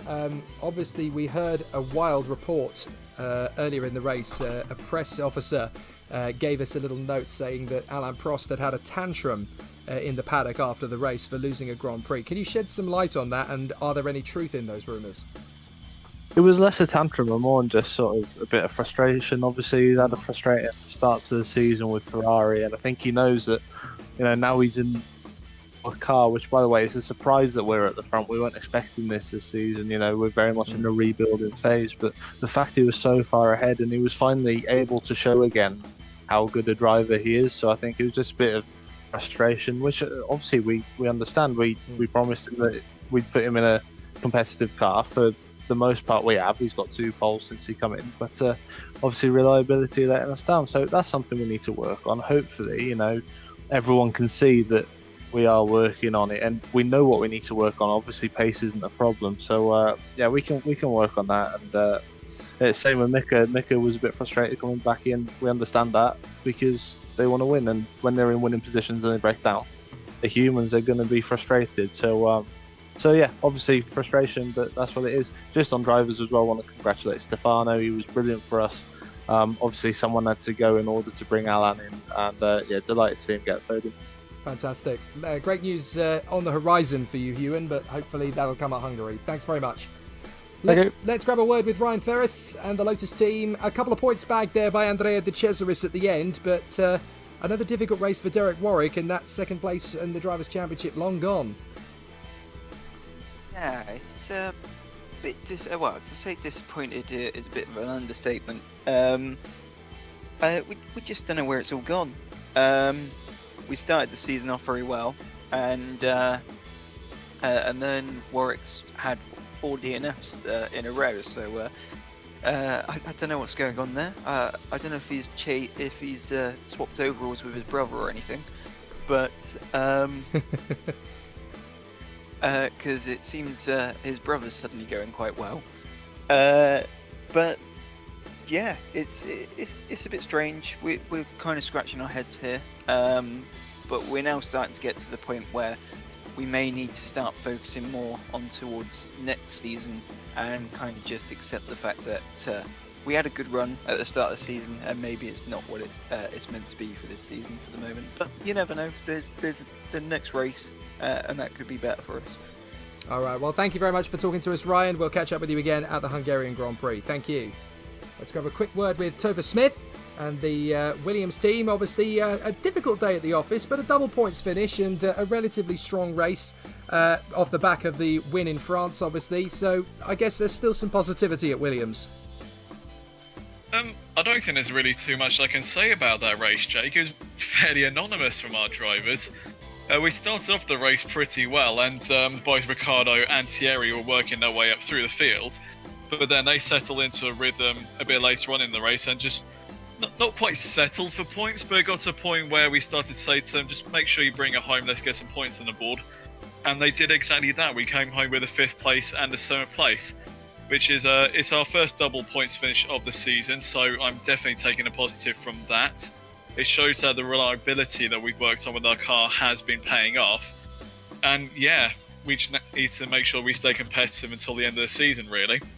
Well, will we see a little bit more from that, especially considering that the two drivers are obviously, it sounds like they're going to be vying for a place at Silk Cut Williams Porsche next year with the new management coming in. So both drivers, I guess, are going to be quite motivated to prove that they're the best choice. Oh, absolutely. I mean, they're both fantastic racers, and they both push each other to be the best they can be.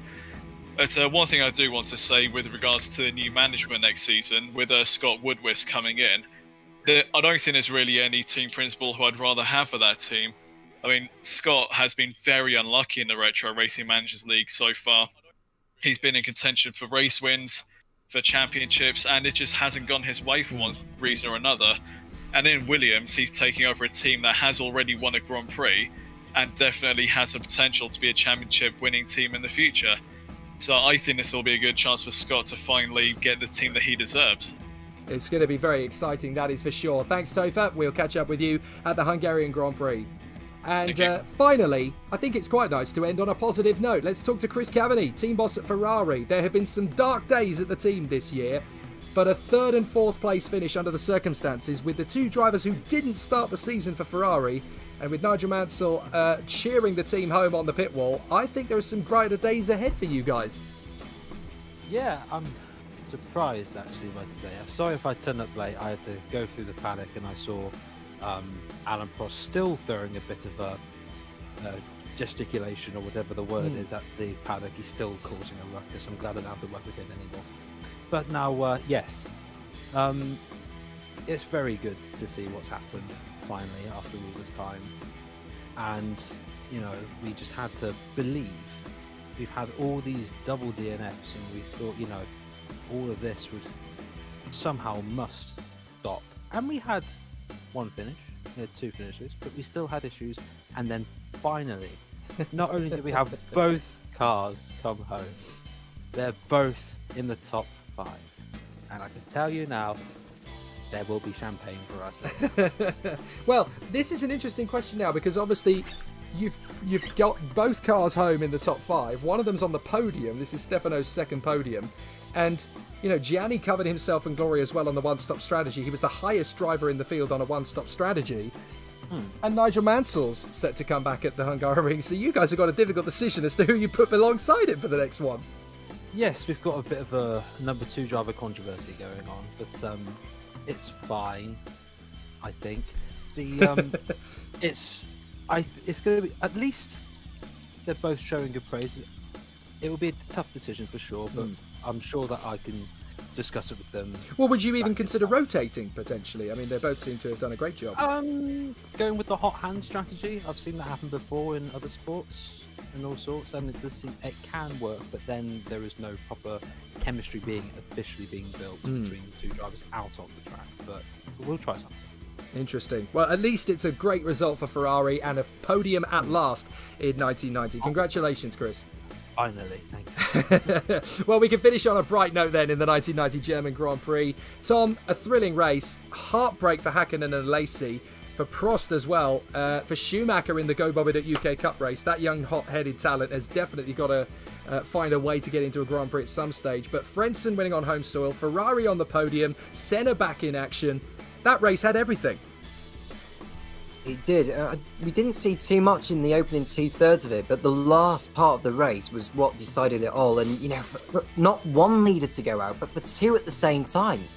I mean, it takes us back to the Monaco Grand Prix of 1982 on the last lap, where we had 2 or 3 drivers drop out on the last lap where they could have won the race, and then Riccardo Patrese was the ultimate victor of that one. And today was a similar feat, but for Heinz Frentzen, I mean, it's part of the sport, really. You've just got to finish first, you've got to finish. Absolutely. Thanks very much for joining me in the commentary box, Tom Cairns. We've had a great time here at Hockenheim. Join us next week as we return to the fray at the Hungaroring. We will try and bring you the next race in the course of the next 7 days. It will most likely be Saturday or Sunday, depending on my travels in and around the Middle East. Thank you very much indeed for everybody for being part of the broadcast, and for you at home for watching as the second half of the 1990 Championship continues. The drivers' market will take place in between this race as well, and so will some of the teams' positions and roles for 1991. So things could get interesting by the time we return at the Hungaroring. I'm Jake Sanson. Bye for now.